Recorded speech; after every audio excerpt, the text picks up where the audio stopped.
The Montana horizon stretched endless and indifferent, the kind of landscape that swallowed sound and gave nothing back. Wade Calder stood on his porch at 5:30 in the morning, coffee going cold in his hand, watching the sun bruise the sky purple and gold. 7 years he'd stood here. 7 years of silence so thick it had weight. The ranch ran itself mostly. Cattle knew their rhythms. Fences held, or they didn't. Wade fixed what broke and left everything else alone. The nearest town, Cutter's Ridge, sat 12 miles east, close enough to get supplies, far enough to avoid questions. People there had learned to let him be. They'd tried at first, after Sarah and Emma, bringing casseroles and sympathy that felt like hands around his throat. He'd shut them out with the kind of finality that made folks uncomfortable, and eventually they'd stopped trying. That was fine. Wade preferred it that way. The Murphy place next door had sat empty for 3 years. Old Jack Murphy had died quietly in his sleep, and his kids back east had no interest in frontier hardship. The property had gone to seed, fences sagging, barn roof caving in section by section, grass growing wild through what used to be a decent yard.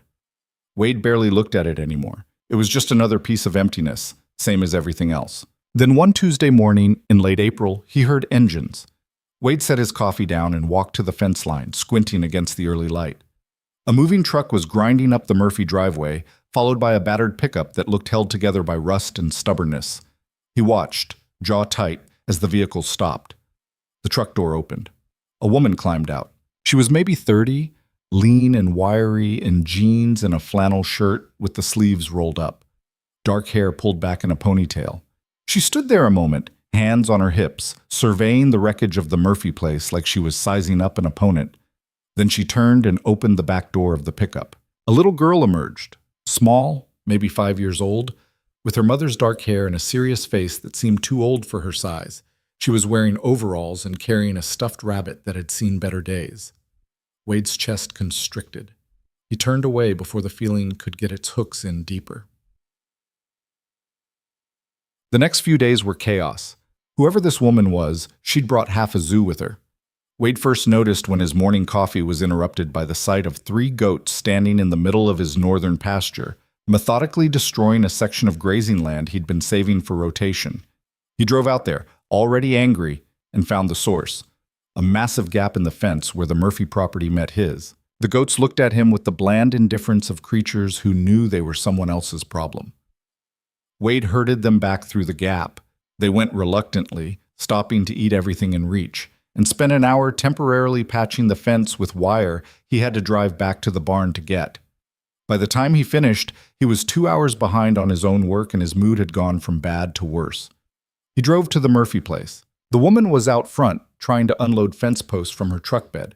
She was struggling. The posts were heavy, awkward, and she was doing it alone. She'd managed to get 3 onto the ground before Wade pulled up. She straightened when she saw him, wariness crossing her face. "Your goats were in my pasture," Wade said, not bothering with greetings. "Oh." She wiped her forehead with the back of her hand. "I'm sorry. The fencing here is, well, you can see. I'm working on it." "Work faster." Her eyes narrowed slightly. "Excuse me?" "I said work faster. I've got my own operation to run. I can't spend my mornings chasing your livestock off my land." Color rose in her cheeks. "I've been here 3 days. I'm doing the best I can." "Then maybe you bit off more than you can chew." The words came out harder than he'd intended, but Wade didn't take them back. He was stating facts. This woman, whoever she was, had clearly underestimated what it took to run a place like this. The Murphy Ranch had been marginal even when Jack was alive and had help. For someone alone trying to resurrect it from 3 years of neglect? It was a fool's errand. "I'll keep the animals contained," she said, voice carefully level. "It won't happen again." Wade nodded once and drove away. In his rearview mirror, he saw her standing there, still holding a fence post, watching him leave. Her name was Lena Mercer. Wade learned this not from her but from Judith Carver at the feed store when he went in for supplies 2 days later. Judith was the town's primary source of information, the kind of woman who knew everyone's business and considered it her civic duty to share it. "Lena Mercer," Judith said, leaning on the counter, "bought the Murphy place outright. Can you believe it? Cash sale." Moving here from Colorado, single mother, there's a little girl, Ivy, 5 years old. Sweet thing. Wade grunted, counting out bills for his purchase. Heard she had some trouble with her goats getting loose, Judith continued, eyes sharp. You help her out with that? Helped myself out. They were on my land. Well, it's good to have neighbors again, isn't it? That place has been sitting empty too long. Wade didn't answer. He took his receipt, grabbed his supplies, and left. But Judith's words stuck with him. Single mother. That meant Lena was doing this alone. The fencing, the repairs, everything.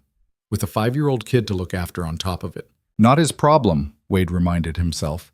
He'd made his position clear.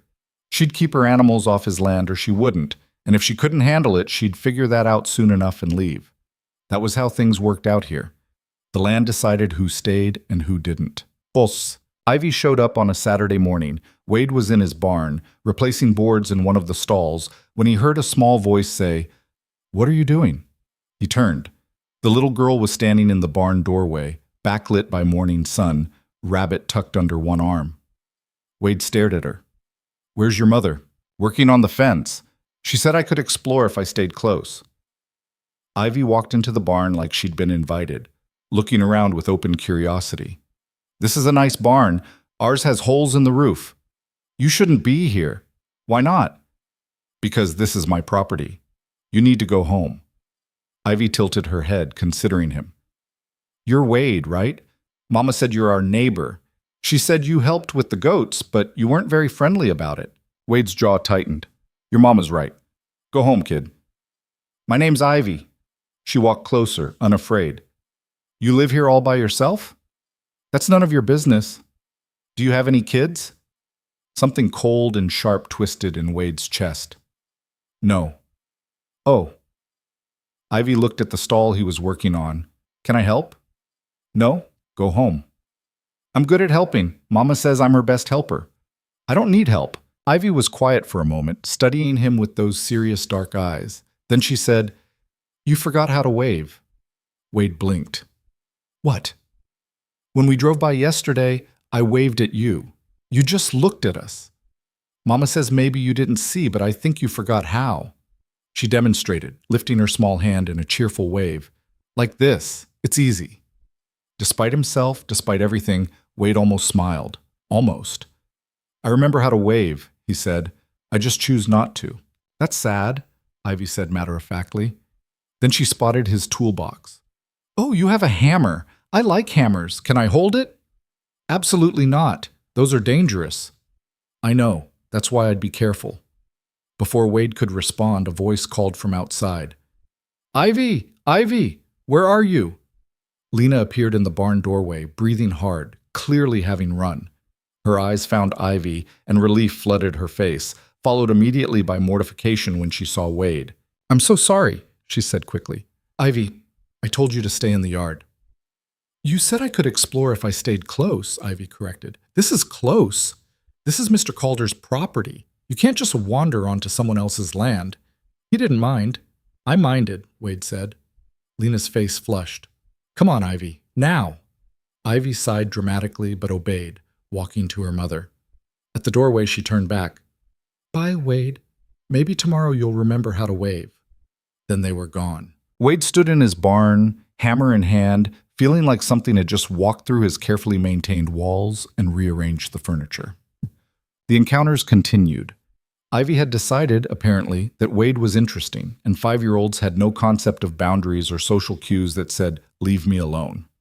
She showed up 3 more times that week, once while he was fixing his truck, once while he was checking fence line, and once while he was simply sitting on his porch trying to drink his morning coffee in peace. Each time, Lena came looking for her within minutes, apologetic and increasingly frustrated with her daughter's wandering. Each time, Wade sent them away with fewer words than the time before. But Ivy was undeterred. "Why don't you have any animals?" she asked on her 4th visit, having found him in his equipment shed. "I have cattle. I mean like pets, dogs or cats or chickens." "Don't need them." "Everybody needs chickens. They give you eggs." "I buy eggs." "That's not as fun." She sat down on an overturned bucket, settling in like she planned to stay. "We're getting chickens. Mama says once we fix the coop. Our goats are named Shirley, Goodness, and Mercy. Despite himself, Wade's eyebrow went up. Mercy? From the Bible thing. Surely goodness and mercy shall follow me all the days of my life. Mama thought it was funny because they follow her everywhere. Ivy swung her legs. Do you think it's funny? Never thought about it. You should think about things more. Thinking is good. This kid was going to drive him insane. Ivy! Lena's voice exasperated from somewhere outside. Ivy hopped off the bucket. That's my mama. She worries a lot. She headed for the door, then paused. You know what I think? I don't care what you think. I think you're lonely, but you forgot how to fix it. Then she was gone, leaving Wade standing in his shed with that observation hanging in the air like smoke. The breaking point came 2 weeks after Lena arrived. Wade was working on his north fence line when he found it. A section completely trampled, posts snapped, wire tangled, and useless.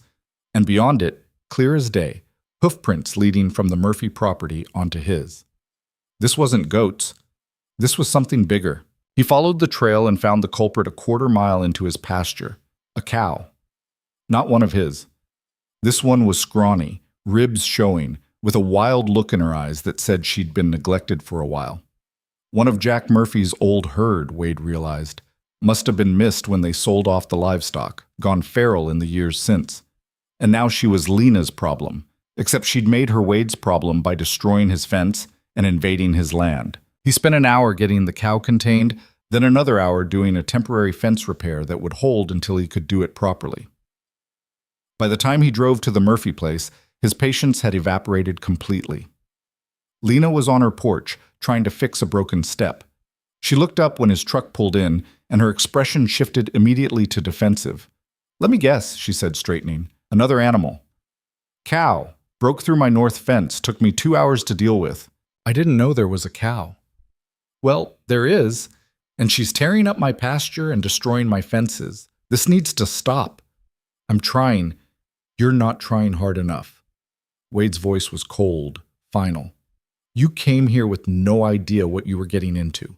This place was falling apart before you arrived, and you don't have the resources or the knowledge to fix it. Those animals are suffering from your negligence. Don't you dare. Lena's eyes flashed. Don't you dare lecture me about negligence. I'm out here every day from sunrise to sundown trying to make this work. Alone.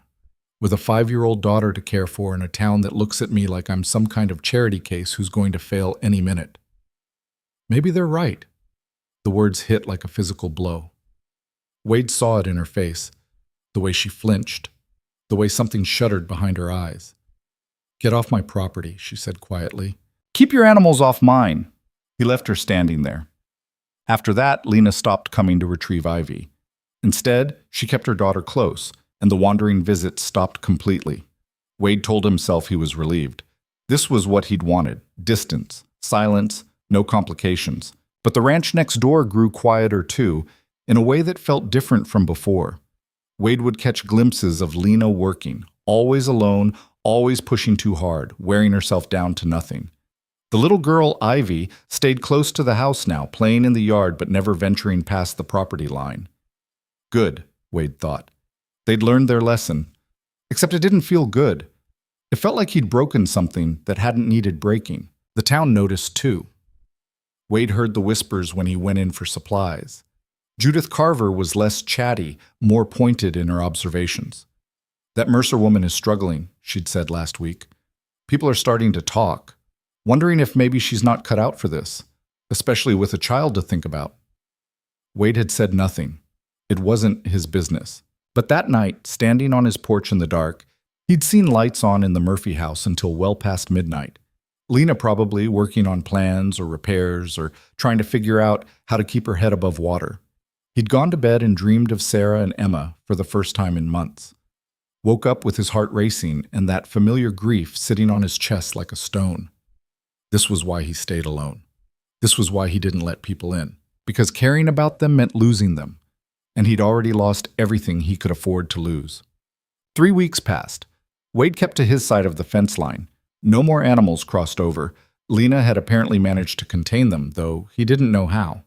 He didn't ask. Then one night in mid-May, The weather turned. Wade saw it coming that afternoon, clouds building on the western horizon.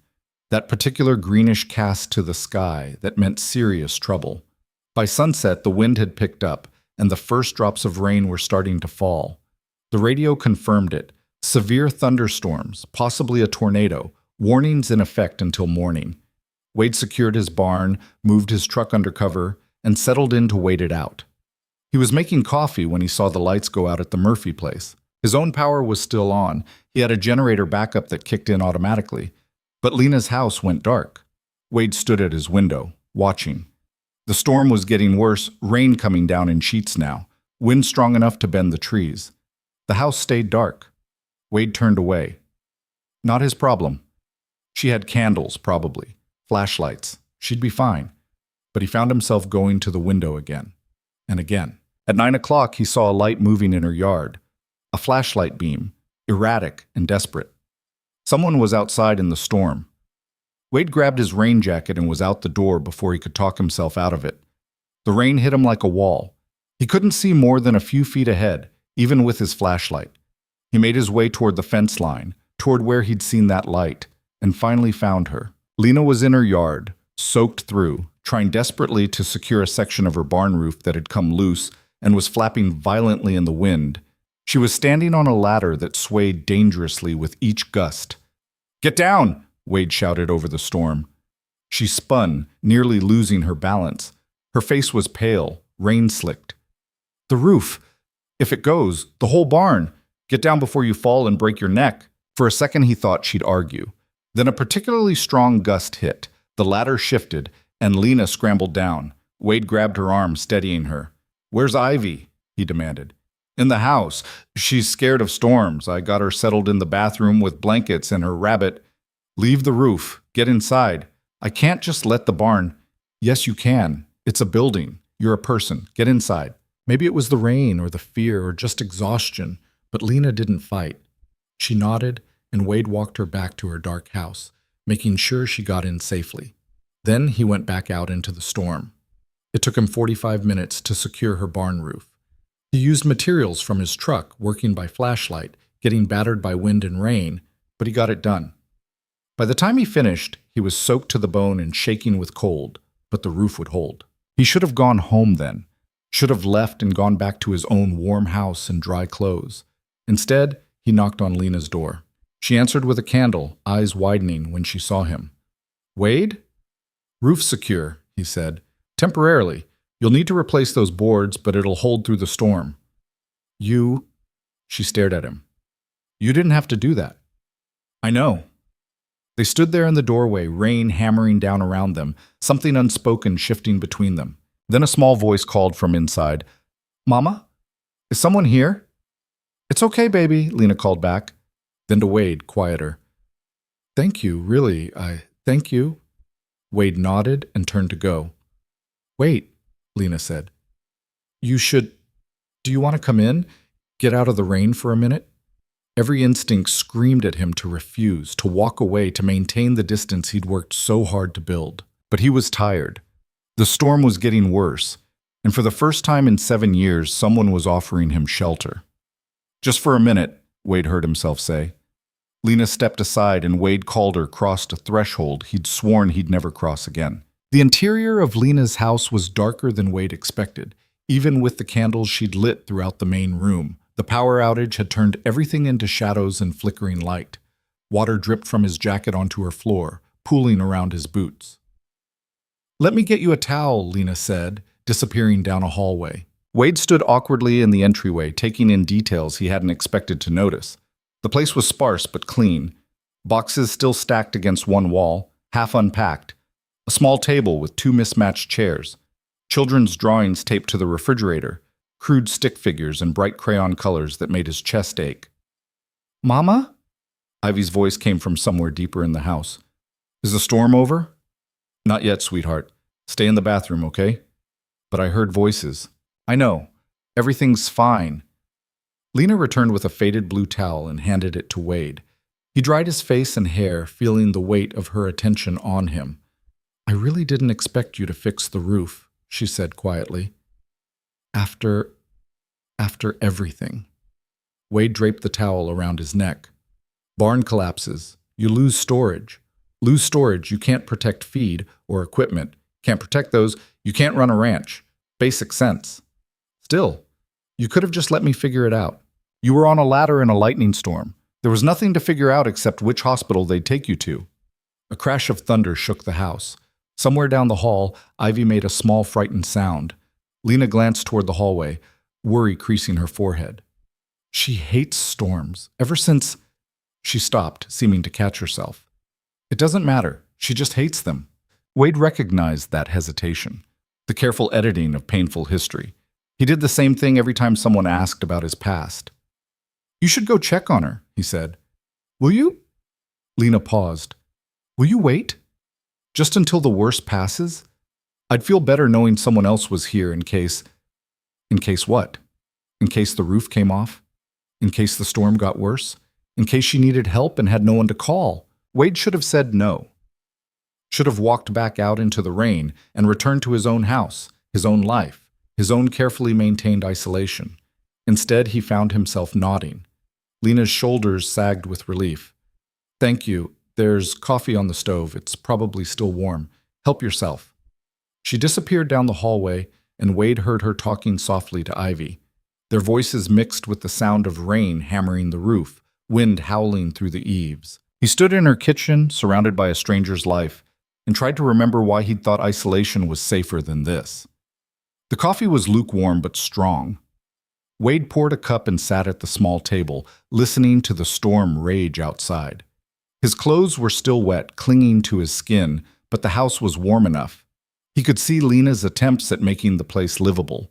New curtains on the windows, a braided rug that looked handmade, a shelf of books with worn spines. On the refrigerator, among Ivy's drawings, was a photograph held up by a magnet. A younger Lena, laughing, with a man who had his arm around her. Both of them looked happy, unguarded. Wade looked away. Lena returned 15 minutes later, her hair still dripping, exhaustion written across her face.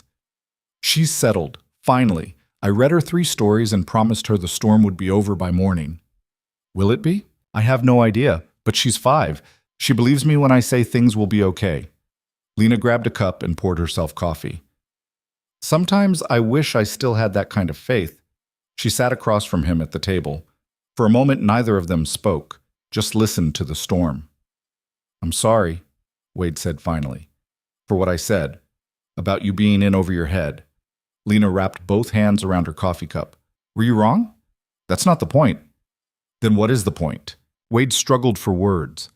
He'd spent 7 years avoiding conversations like this, avoiding anything that required him to articulate feelings or acknowledge other people's pain. The point is, it wasn't my business to say. How you run your ranch, whether you succeed or fail, that's your concern, not mine. But if my animals keep destroying your property, it becomes your concern. They haven't. Not since that cow. You've contained them. Barely. Lena's laugh was hollow. You want to know the truth? I have no idea what I'm doing. I grew up in suburbs. My dad was an accountant. The closest I got to ranch life was a petting zoo when I was 8. I bought this place because it was cheap and because I needed to get away from Colorado and because I thought, I don't know what I thought, that I could make it work through sheer determination, maybe. Why did you need to get away from Colorado? Lena's eyes met his, and he saw the same thing he recognized in his own mirror every morning, someone running from ghosts. Same reason you don't like visitors, I'd guess, she said softly. The rain picked up, drumming harder against the windows. Wade took a drink of coffee and tasted bitterness that had nothing to do with the beans. Jack Murphy ran this place for 40 years, Wade said after a pause. Had help too. Hired hands, his sons before they left, his wife before she passed. It's not a one-person operation. Never has been.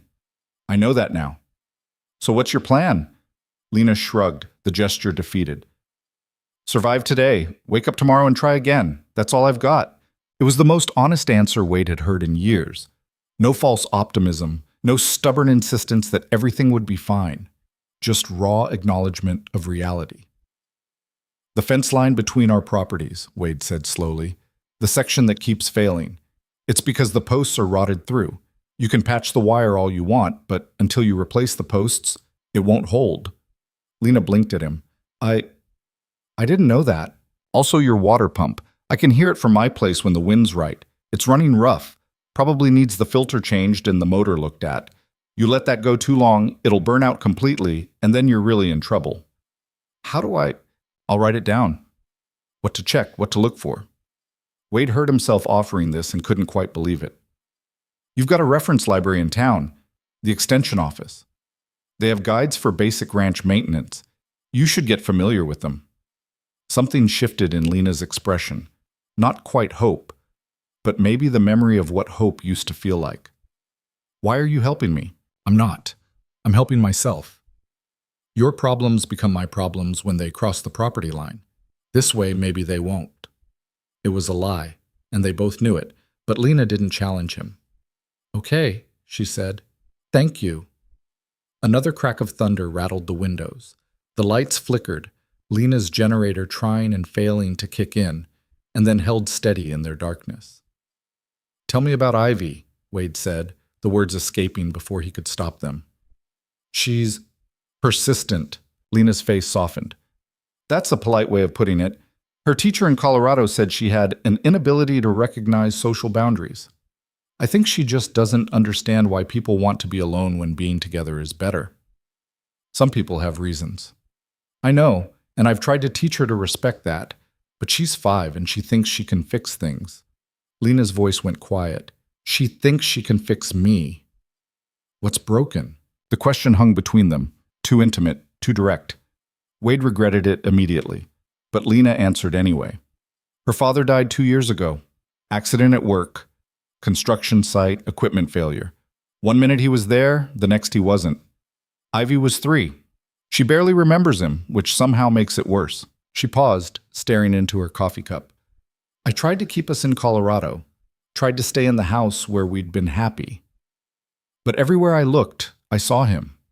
Every room was a reminder of what we'd lost, and the money from the insurance settlement just sat there, burning a hole in my account, like it was mocking me. This house cost blood money, and I needed to do something with it that wasn't just sitting still and drowning. Wade understood that impulse. The need to run, to change everything, to believe that distance could somehow create healing. So you came here, he said.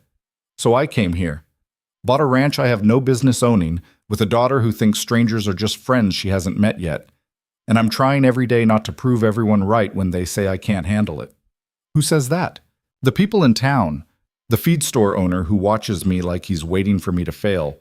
The woman at the bank who just wants to make sure I understand what I'm taking on. Everyone who smiles politely and then talks about me the second I leave. Lena's hands tightened around her cup. I can feel them watching, waiting for me to prove I'm exactly what they think I am. Some desperate widow who made a stupid decision and is going to crash and burn spectacularly. Judith Carver, Wade said. You know her? Everyone knows Judith. She's got opinions on everything and shares them whether you ask or not. He paused.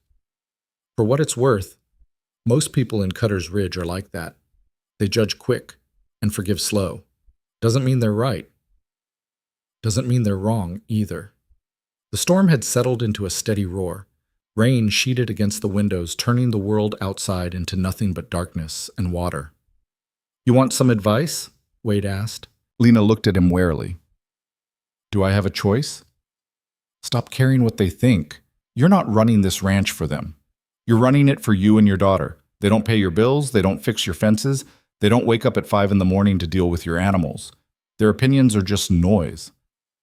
Easy to say when you don't care what anyone thinks. Who says I don't care? You've made it pretty clear you want nothing to do with anyone. Wade set his cup down carefully. There's a difference between not caring what people think and not wanting them close enough to think anything at all. Lena studied him for a long moment. What happened to you, Wade? Nothing that's your business. Fair enough. She stood, moving to the window to look out at the storm. But for what it's worth, I don't think you're as indifferent as you pretend to be. You wouldn't have fixed my roof if you were. I fixed your roof because it was practical.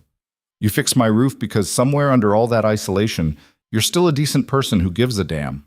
Lena turned to face him. Even if you've spent 7 years trying to convince yourself otherwise. The observation hit closer than Wade liked. He stood, suddenly needing distance. Storm's letting up, he said, even though it wasn't. I should get back. Wade, thanks for the coffee. He was at the door before Lena could respond. He pulled on his wet jacket, already dreading the walk back through the rain. You don't have to keep running, Lena said quietly behind him.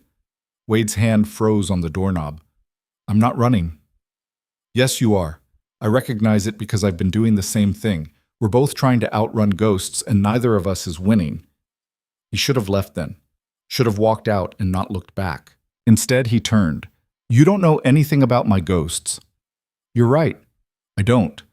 But I know what it looks like when someone's been broken and is trying to pretend they're whole. I see it in the mirror every morning. Lena's voice was steady, unflinching. The difference is, I'm trying to put the pieces back together. You've just accepted being shattered. Maybe I like it this way. No, you don't. Nobody likes being alone. We just convince ourselves it's easier than the alternative. Wade's jaw tightened. And what's the alternative? Let people in? Care about them? And then what? Lose them anyway? Watch them disappear and spend the rest of your life knowing you couldn't stop it? The words came out harder than he'd intended, cracking open something he'd kept sealed for 7 years. Lena's expression softened with understanding that made Wade want to flinch. You lost someone. I lost everything. Wade's voice was rough. My wife. My daughter. A drunk driver and a patch of ice in 30 seconds that erased my entire life. So forgive me if I don't share your optimism about letting people get close. The silence that followed felt like pressure. Wade could hear his own breathing, harsh and uneven. I'm sorry, Lena said finally. I didn't know. Nobody knows, that's the point. I came here to forget, not to be reminded. Is it working? It was. Until you showed up. Lena flinched, but she didn't look away. I can keep Ivy away from you. I'll make sure she understands. Don't! The word came out before Wade could think. Don't tell her.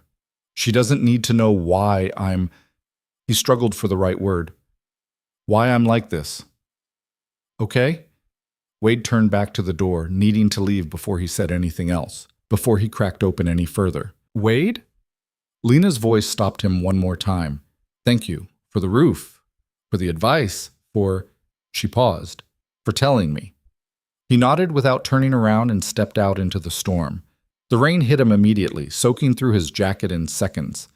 Wade walked quickly, keeping his head down, following the fence line back toward his own property. Lightning flashed, illuminating the landscape in brief, stark moments. He was halfway home when he realized he was crying. The rain disguised it, mixing with the tears until Wade couldn't tell the difference. He hadn't cried since the funeral. Hadn't let himself feel anything sharp enough to draw that kind of response. But now, walking through the storm with Lena's words echoing in his head, you've just accepted being shattered. Something had broken loose. Sarah. Emma. Their faces as clear as if he'd seen them yesterday. Sarah's laugh, the way she'd roll her eyes when he got too serious about ranch work.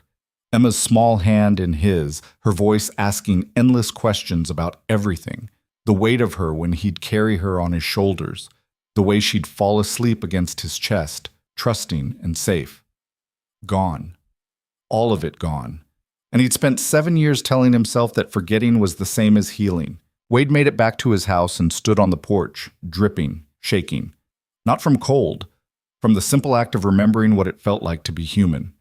Inside, he stripped off his wet clothes and stood in the shower until the hot water ran lukewarm. Then he sat at his kitchen table in the dark and tried to figure out what the hell he was supposed to do now. Because Lena was right. He had been running. And tonight, for the first time in 7 years, he'd stopped long enough to look back at what he'd been running from. It hadn't disappeared. It never would. But maybe, just maybe, he didn't have to keep running alone. The thought terrified him more than anything had in years. Wade didn't sleep that night.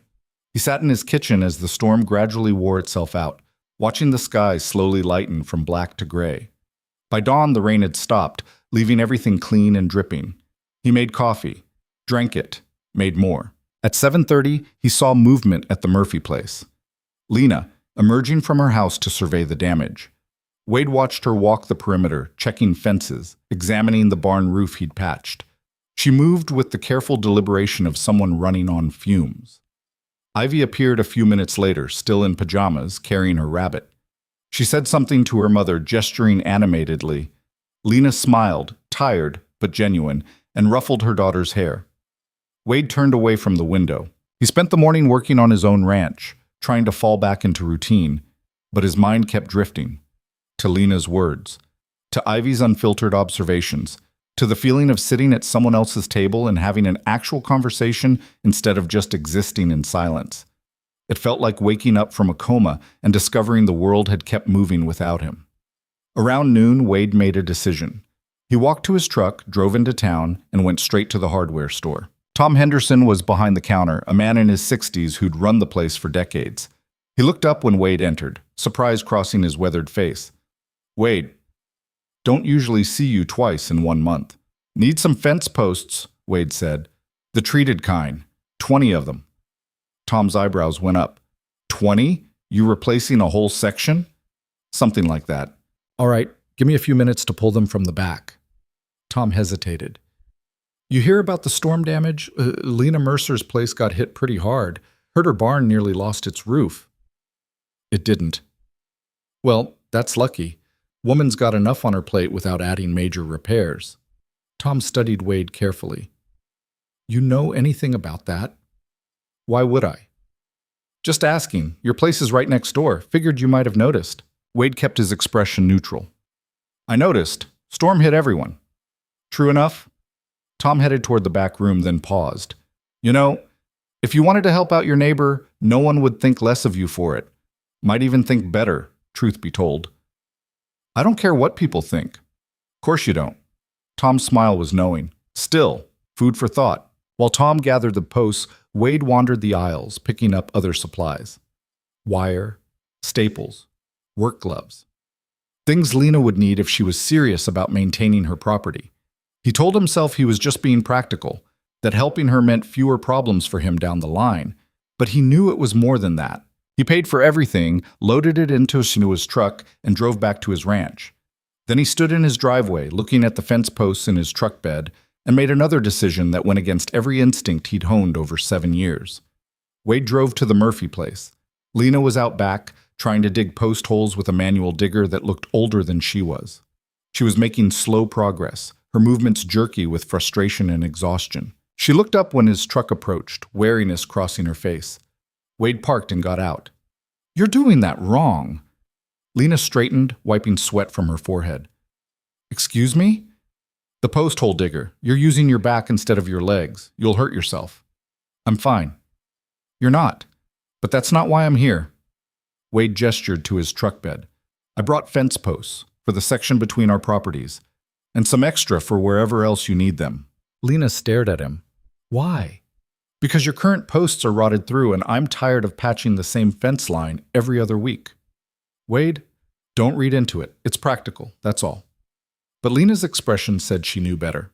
She walked over to the truck, looking at the supplies he'd brought. This is at least $300 worth of materials. I'll add it to your tab." "I can't afford to pay you back right now." "Then pay me later, or don't. I don't care." Wade pulled on his work gloves. "You want help or not?" For a moment, Lena looked like she might cry. Then she squared her shoulders and nodded. "Yes, I want help." "Good. Get your gloves." They worked through the afternoon, replacing posts along the fence line. Wade showed Lena how to dig the holes properly, how to set the posts level, how to tamp the soil firmly enough to hold.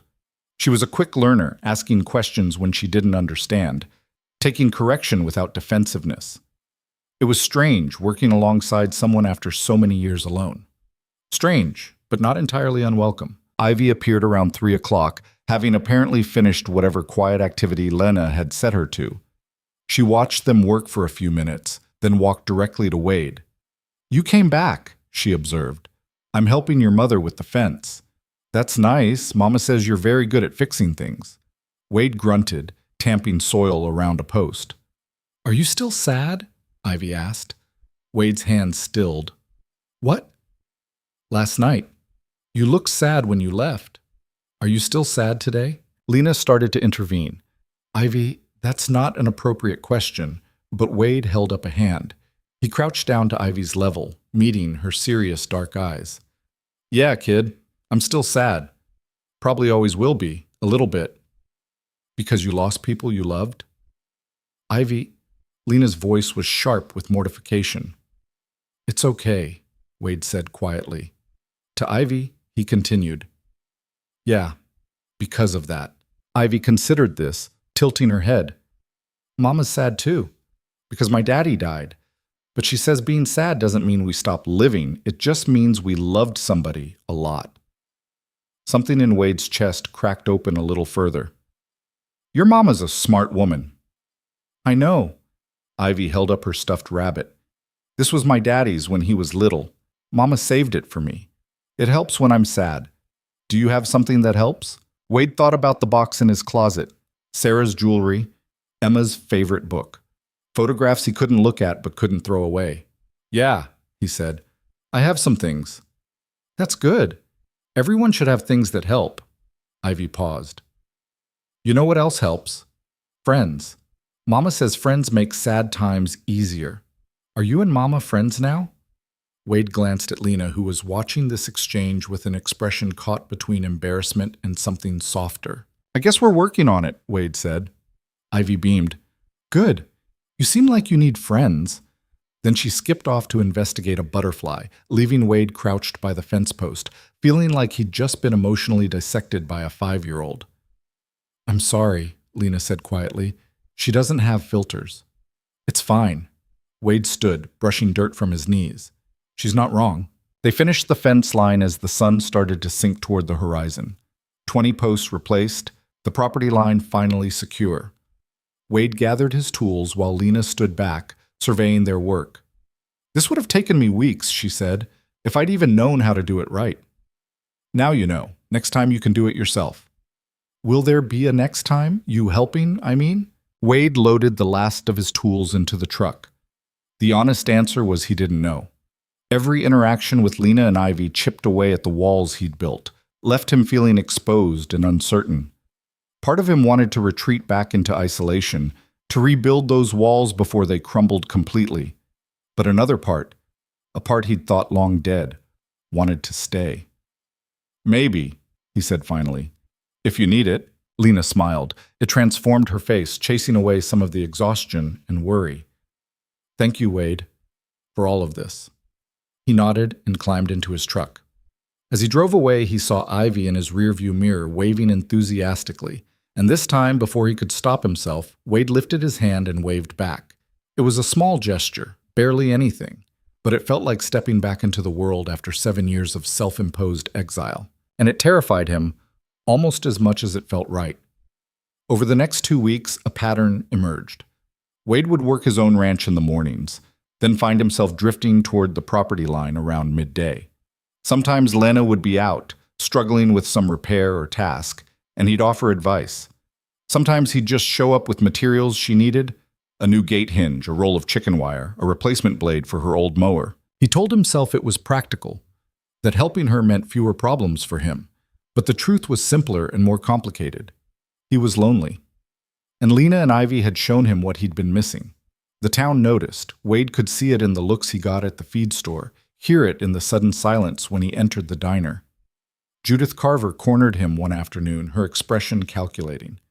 Heard you've been helping Lena Mercer get her place in order, she said. Heard wrong? I've been maintaining the shared fence line. That why you bought all those supplies last week? Fence maintenance? Wade gave her a flat look. Is there something you actually need, Judith, or are you just fishing for gossip? Just making conversation, Wade. No need to be defensive. I'm not defensive. I'm busy. But Judith's smile said she'd gotten exactly what she came for. Confirmation that Wade Calder, the man who'd shunned human contact for 7 years, was involving himself in a neighbor's life. The gossip would be all over town by evening. Wade found he didn't care as much as he thought he would. That Friday, Lena showed up at his door just after sunset. Wade answered, surprised. She'd never come to his house before. Is something wrong? He asked. No, Lena held up a covered dish. I made too much dinner. Thought you might want some. Wade looked at the dish, then at her. You made too much dinner. I'm still getting used to cooking for 2 instead of 3. Old habits. Her cheeks colored slightly. If you're not interested, that's fine. I just thought, what is it? Chicken and rice. Nothing fancy. Wade hesitated. Accepting food felt different from helping with fences. More personal. More like the kind of thing neighbors did when they were actually friendly instead of just tolerating each other.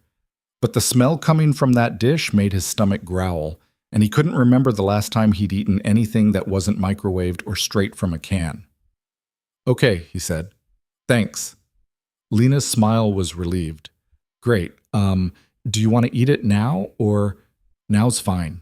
He stepped aside, letting her into his house for the first time. Lena looked around with undisguised curiosity, at the sparse furniture, the bare walls, the general sense that this was a place someone existed in rather than lived in. You want plates? Wade asked, suddenly self-conscious. Sure. They ate at his kitchen table, the same table where he'd sat alone for 7 years. It felt strange having someone across from him. Strange, but not bad. This is good, Wade said after a few bites. Don't sound so surprised. I'm not. I'm just not used to home-cooked food. Lena raised an eyebrow. What do you usually eat? Whatever's efficient. That's depressing. It's practical. Those aren't mutually exclusive, you know. You can eat well and efficiently. Wade grunted, taking another bite. They ate in comfortable silence for a while. Ivy's been talking about you non-stop, Lena said eventually. She's decided you're her friend now. Fair warning. She takes friendship very seriously. I noticed. She wants to know if you'll come to her birthday party next month. Wade's fork paused halfway to his mouth. Her what? Birthday party. She's turning 6. I told her I'd ask you, but I also told her you might say no, and that would be okay. I'll say no. Okay. Lena didn't look surprised or offended. I'll let her know. But the thought of Ivy's face when she heard, the disappointment she'd try to hide because her mother had prepared her for it, sat uncomfortably in Wade's chest. How many people are coming? He heard himself ask. Just us. And you, if you wanted. Ivy doesn't really know anyone here yet. The kids at her school are… Lena's expression tightened. They're not very welcoming. Some of their parents have made their opinions about me pretty clear, and kids pick up on that. What opinions? That I'm an outsider, that I don't belong here, that I'm going to fail and abandon the ranch, so why bother making friends? Lena's voice was bitter. Small towns can be cruel in quiet ways. Wade knew that truth intimately. After Sarah and Emma died, people had tried to help at first, but when he'd rejected their casseroles and sympathy, when he'd made it clear he wanted to be left alone, the help had stopped. And then the whispers had started, about how he'd gotten weird, how grief had broken him, how maybe it wasn't healthy for him to be so isolated. They weren't wrong, but that hadn't made it hurt less. So it's just the 3 of us? Wade asked. If you come, if not, just me and Ivy. We'll make it special either way. Wade pushed rice around his plate. What does she want? For her birthday? She asked for chickens, real ones, for the coop we've been fixing up. Lena smiled. Most kids want toys or games. Mine wants livestock. She's ranch people then, apparently, despite being raised in suburbs by parents who knew nothing about any of this. Lena paused. She also asked if you could teach her to ride a horse someday. I told her we don't have horses, and she said maybe you do you? No. I figured, but she's persistent. I've noticed. They finished eating. Lena collected the dish, refusing Wade's offer to help clean up. At the door, she paused. You don't have to come to the party, she said. I know it's asking a lot, but I think it would mean something to her, having you there. I'll think about it. That's all I ask. After she left, Wade sat at his empty table and tried to remember the last time he'd been to a birthday party. Emma's 4th birthday, 3 months before the accident. They'd had a dozen kids running through the house, chaos and laughter and cake everywhere. Sarah had been in her element, organizing games and taking pictures, while Wade had tried to keep the noise level from violating noise ordinances. Emma had been so happy. Sticky with frosting, dizzy from spinning in circles, absolutely radiant.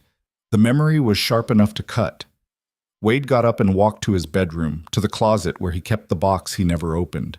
He pulled it down, dust coating the lid, and sat on the edge of his bed. Inside were the things he'd saved. Sarah's wedding ring, Emma's baby blanket. Photographs of a life that felt like it had belonged to someone else. He pulled out a picture, Sarah and Emma at the lake, both of them laughing at something outside the frame. Wade remembered taking that photo, remembered the sound of their laughter, remembered believing he'd have forever with them. He'd been so wrong. Wade put the photo back carefully and closed the box. But he didn't put it away. Instead, he left it sitting on his bed, lid slightly ajar, and went to stand at his window. Across the darkened fields, he could see lights on at the Murphy place. Lena and Ivy, going through their evening routine. Living their lives. Moving forward despite their own grief and loss. Maybe Ivy had been right. Maybe being sad didn't mean you stopped living. Maybe it just meant you loved somebody a lot. Wade stood at that window until the lights across the way went out, one by one, leaving only darkness and stars. And for the first time in 7 years, he let himself imagine what it might feel like to stop running and actually live again. 3 days before Ivy's birthday, Wade woke to the sound of sirens. He was out of bed before conscious thought caught up, pulling on jeans and boots while his mind raced through possibilities. Fire. Accident. Medical emergency. The sirens were close, maybe half a mile out, and getting closer. Wade reached his front porch just as an ambulance screamed past his driveway heading toward the Murphy place. His stomach dropped. He was in his truck and moving before the ambulance's taillights disappeared. The drive that normally took 2 minutes felt like an eternity. When he pulled up to Lena's house, the ambulance was already there, lights strobing red and white across the dark yard. The front door stood open. Wade could hear voices inside, urgent, professional, someone giving vital signs. He took the porch steps 2 at a time. Inside, the scene was controlled chaos. 2 paramedics were kneeling beside the couch where Ivy lay, small and pale, her breathing rapid and shallow. Lena was beside them, gripping her daughter's hand, her face white with terror. "What happened?" Wade's voice came out rougher than intended. One of the paramedics, a woman maybe 40, competent eyes, glanced up. "Are you family?" "Neighbor, what happened?" "Fever spiked to 104, possible infection. We're stabilizing for transport." She turned back to Ivy, adjusting an oxygen mask. "Sweetie, you're doing great. Just keep breathing for me, okay?" Ivy's eyes were glassy, unfocused. She made a small sound that might have been agreement. Lena looked up at Wade, and the naked fear in her expression hit him like a physical blow. She was fine yesterday, just a little cold, and then tonight she woke up burning and I couldn't get the fever down, and—" "It's okay," the male paramedic said firmly. "We've got her, but we need to move now. Ma'am, are you riding with us?" Yes, of course." Lena stood on shaky legs, still holding Ivy's hand. "Wait!" Wade stepped forward. "Which hospital?" "County Medical, 40 minutes north." 40 minutes. In the middle of the night. And Lena would be there alone, terrified, with no one to call and no way to get home if— Wade couldn't finish that thought. "I'll follow you," he said to Lena. "You don't have to. I'm following you." The paramedics lifted Ivy onto a stretcher, moving with practiced efficiency. She looked even smaller under the blankets they'd wrapped around her, like a doll someone had forgotten to put away. Lena walked beside the stretcher, one hand on her daughter's arm, murmuring reassurances that sounded more like prayers. Wade followed them out to the ambulance. As they loaded Ivy inside, Lena turned back to him. "Her rabbit," she said. "She'll want her rabbit. I'll get it. Where?" "Her room. Left side of the hallway." Wade nodded and went back into the house while the ambulance doors closed. He found Ivy's room easily, small, still half unpacked, with children's drawings tacked to the walls. The stuffed rabbit was on the bed, worn and well-loved. Wade grabbed it and was back outside as the ambulance started to pull away. He followed in his truck, keeping the flashing lights in sight, his hands tight on the wheel. The road unwound in darkness, empty at this hour. Just Wade and the ambulance and the terrible weight of not knowing. His mind kept circling back to Emma. Her last night, when she'd complained about her stomach hurting. Sarah had thought it was something she ate. They'd given her ginger ale, put her to bed early. The next morning, they'd all been in the car when the drunk driver crossed the median. Emma probably hadn't felt a thing. The impact had been instant, catastrophic. But Wade had survived with barely a scratch, and that fact had haunted him every day since. Now, watching Ivy's ambulance navigate the dark highway, all Wade could think was, not again. Please, not again. The hospital parking lot was mostly empty. Wade pulled in as the paramedics were unloading Ivy. Lena climbed out after them, looking small and lost in her pajamas and an oversized jacket she must have grabbed on her way out. Wade jogged to catch up, holding out the rabbit. "You forgot this." Lena took it with trembling hands. Thank you. Thank you. Go. I'll be in the waiting room." "You really don't have to stay." Wade met her eyes. "Yes, I do." Something passed between them. Understanding, maybe, or just the shared knowledge of what it meant to stand helpless while someone you loved hung in the balance. Lena nodded and hurried after the paramedics. Wade found his way to the emergency waiting room, a fluorescent-lit space that smelled like antiseptic and burnt coffee. A handful of other people were scattered across the plastic chairs, all wearing the same expression of exhausted worry. He picked a seat with a view of the double doors Lena had disappeared through and settled in to wait. Minutes crawled by. Then an hour. Wade got coffee from a machine that dispensed something resembling motor oil and sat with the cup warming his hands, not drinking it. Around 3 in the morning, Lena emerged. Her eyes found Wade immediately, and she walked over like she was moving through water. "They're admitting her," she said, her voice hollow. "Some kind of respiratory infection. They've got her on antibiotics and fluids, but they want to keep her for observation. Make sure the fever comes down and stays down." "Is she awake?" "In and out. They gave her something for the pain and to help her rest." Lena sank into the chair beside Wade. "They said the next few hours are critical. If the antibiotics work, she should be okay. If they don't..." She didn't finish the sentence. Didn't need to. Wade set his coffee cup aside. "When can you see her again?" "They're getting her settled in a room. Maybe another hour." Lena rubbed her face with both hands. "I should call someone. I don't know who. I don't have family here, and I haven't exactly made friends in town. Maybe Judith from the feed store. She seems like she knows everyone." "You don't need to call anyone. I need to tell someone where I am, in case something happens with the ranch or..." "Lena." Wade's voice was firm. "Look at me." She did, her eyes red-rimmed and desperate. "I'm here," Wade said. "You're not doing this alone." Lena's face crumpled. She pressed both hands over her mouth, shoulders shaking with silent sobs. Wade sat frozen for a moment, every instinct screaming at him to maintain distance, to not get involved, to protect himself. Then he put his arm around her shoulders and let her cry. She turned into him, her face against his shoulder, and wept like something broken. Wade held her, stiff and awkward at first, then gradually relaxing into it. He couldn't remember the last time he'd touched another person like this. Couldn't remember what it felt like to offer comfort instead of just taking up space. But here, in this awful waiting room at 3 in the morning, he remembered. "She's going to be okay," Wade said quietly. "Kids are tougher than they look." "You can't know that." "No, but I can believe it, and so can you."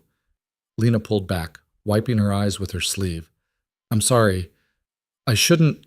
"Stop apologizing. You're scared. You're allowed to be scared." "I can't lose her, Wade. She's all I have left. If something happens to her..." "It won't." "You don't know that. You of all people should know that. Sometimes bad things just happen, and there's nothing you can do to stop them." Wade's jaw tightened. She was right, and they both knew it, but admitting that felt like surrendering to the worst possible outcome. "Sometimes," he agreed. "But not tonight. Tonight she's got good doctors and strong antibiotics and a mother who loves her. That counts for something." Lena looked at him for a long moment, something shifting in her expression. "You stayed." "Yeah." "Why?" Wade didn't have a good answer for that. Or maybe he did, and just didn't want to say it out loud. That the thought of Lena going through this alone was unbearable. That somewhere in the last few weeks, these two people had become more than just neighbors. That the walls he'd built so carefully were crumbling, and he didn't have the energy to rebuild them. "Because you shouldn't be alone," he said finally. Lena's eyes filled again, but she didn't cry this time. She just reached over and squeezed his hand once, brief and grateful, before pulling away. They sat in silence after that, waiting for news. A nurse came around 4:30 to tell them Ivy was settled in a room and Lena could go up. Wade stood to leave, but Lena caught his arm. "Will you come with me?" she asked. "Just for a minute. I think she'd want to know you're here. Wade followed her through the maze of hospital corridors to the pediatric ward. Ivy's room was small and dim, lit only by the monitors beside her bed. She was asleep, looking even tinier than usual against the white sheets. An IV ran to her arm, and the oxygen mask had been replaced with a nasal cannula. But her color was better. The terrible pallor from earlier had faded, replaced by something closer to normal. Lena moved to her daughter's bedside, smoothing hair back from her forehead. "Hey, baby," she whispered. "Mama's here." Ivy stirred slightly but didn't wake. Wade stood in the doorway, feeling like an intruder. This was private, intimate, a mother and daughter in the worst kind of moment. He had no business being here. Then Ivy's eyes fluttered open, unfocused and drowsy. "Mama?" "Right here, sweetheart." "I'm sleepy." "I know, the medicine makes you sleepy. That's okay. You rest." Ivy's gaze drifted past Lena and landed on Wade. For a second, confusion crossed her young face, then recognition and the faintest smile. "You came," she mumbled. Wade stepped closer, despite himself. "Yeah, kid, I came." "You brought Mr. Rabbit?" Lena held up the stuffed animal. "Right here." "Good." Ivy's eyes were already closing again. "Needed him, and needed you." It was unclear who she meant, Lena or Wade or both. "We're both here," Lena said softly. "And we're not going anywhere." Ivy made a small sound of contentment and drifted back to sleep. Wade and Lena stood there for a while, watching her breathe. The monitors beeped softly, tracking heartbeat and oxygen levels, the mechanical sounds of a life being carefully maintained. Finally, a nurse appeared in the doorway. "I'm sorry, but visiting hours don't start until 8. Family can stay, but..." "He's family," Lena said quickly. The nurse looked between them, clearly skeptical, but whatever she saw in Lena's face made her nod. "All right, but try to let her rest." After she left, Wade turned to Lena. "I'm not family." "Close enough." Lena's voice was firm. "And I'm not doing this alone.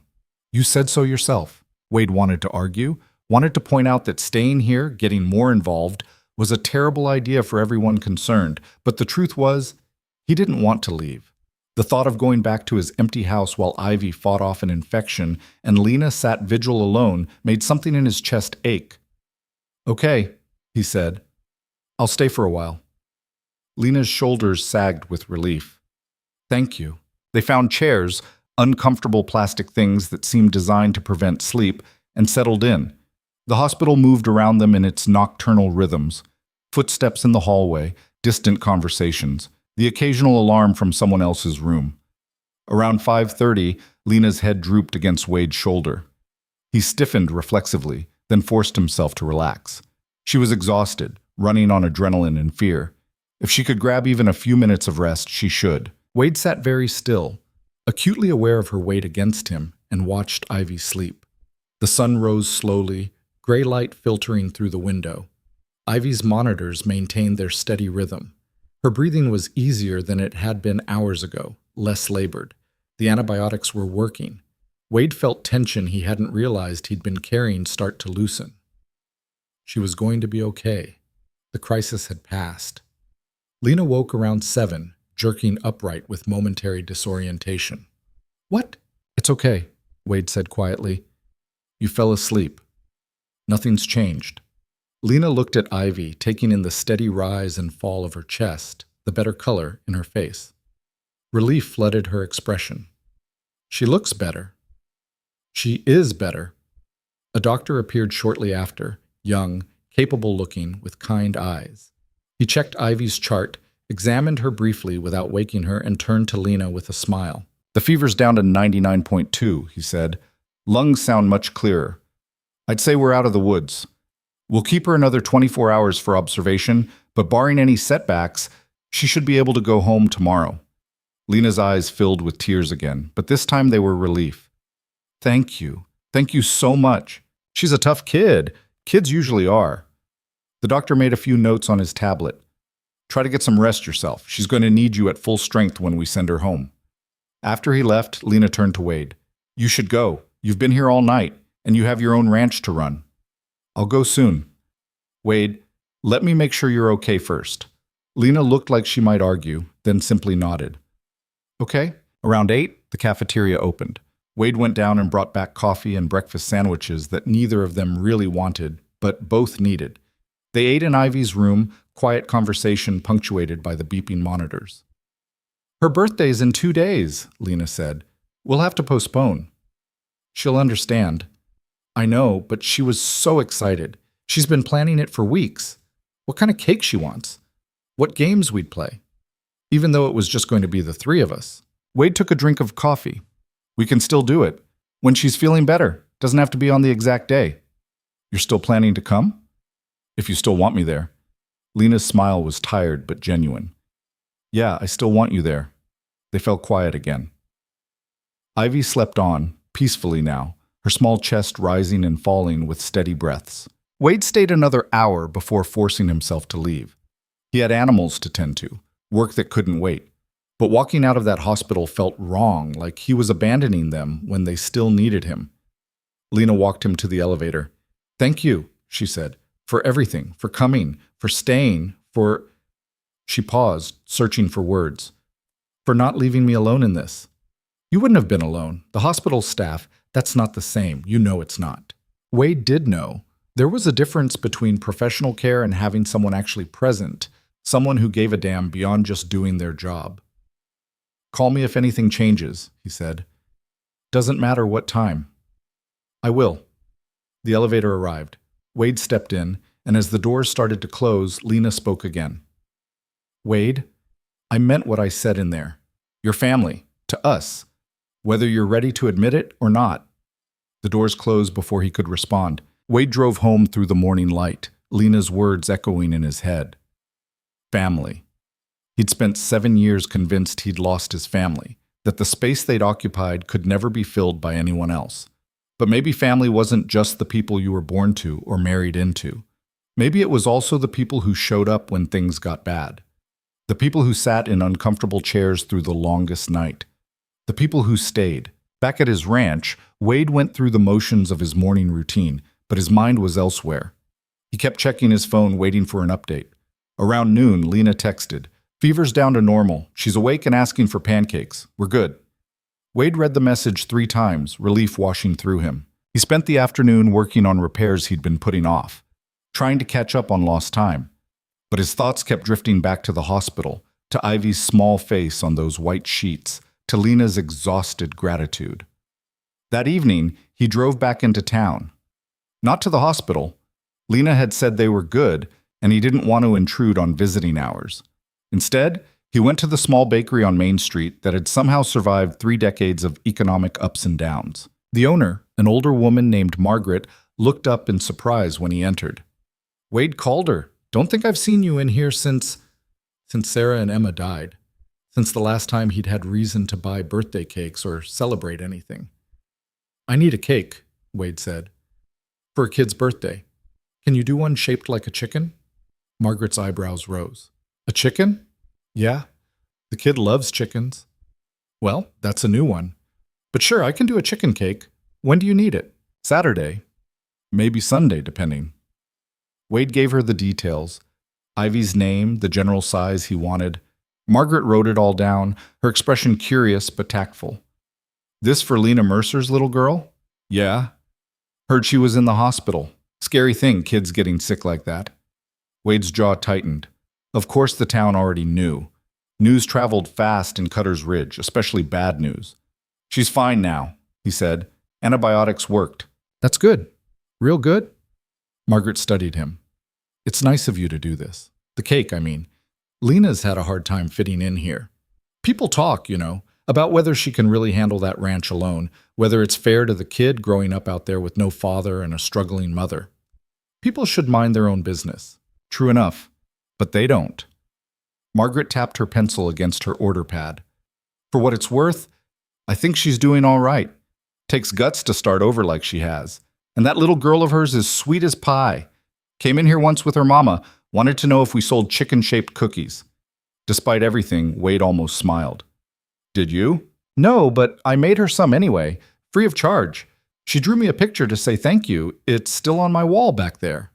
Margaret gestured toward the kitchen. "Kids like that deserve good birthdays. I'll make sure this cake is special." "Thanks." Wade left the bakery feeling like he'd just passed some kind of test he hadn't known he was taking. The simple act of ordering a cake had somehow become a statement, an acknowledgement that he cared about Lena and Ivy, that they mattered to him. The town would definitely be talking now.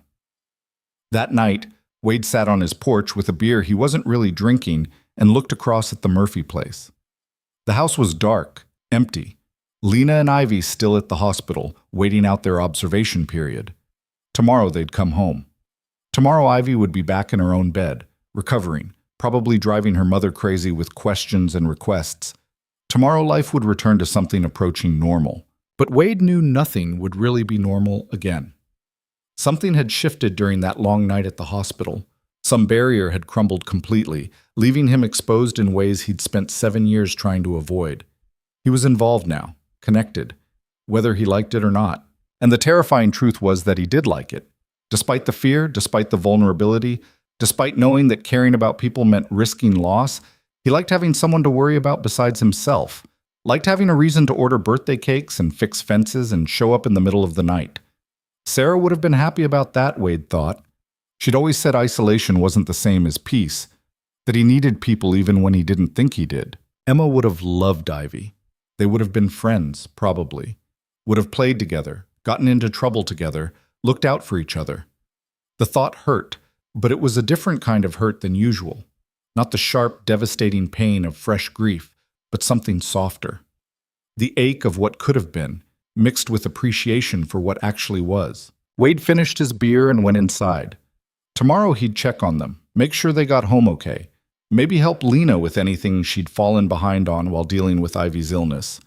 And Saturday, or Sunday, whenever Ivy was strong enough, they'd have a birthday party. Just the three of them, eating chicken-shaped cake and celebrating the fact that the kid was alive and getting better. It wasn't much, but it was more than Wade had allowed himself in 7 years. It was a start.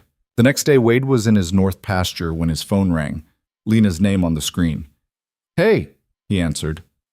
"Everything okay?" "We're being discharged. Doctor just gave us the all clear." Lena's voice was bright with relief. "We'll be home in about an hour." "You need help with anything?"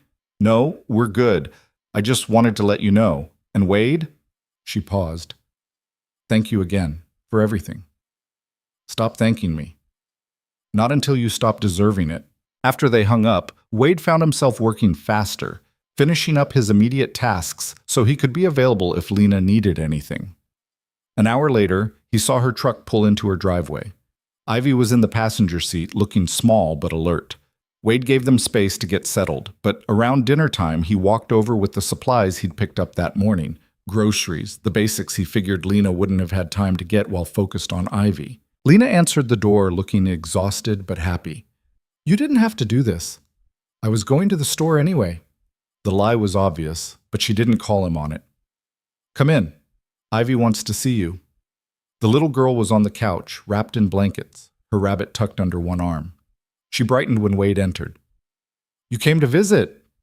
"Just dropping off supplies. Mama said you stayed at the hospital all night." "Part of it." "That was nice of you." Ivy's smile was genuine, unfiltered.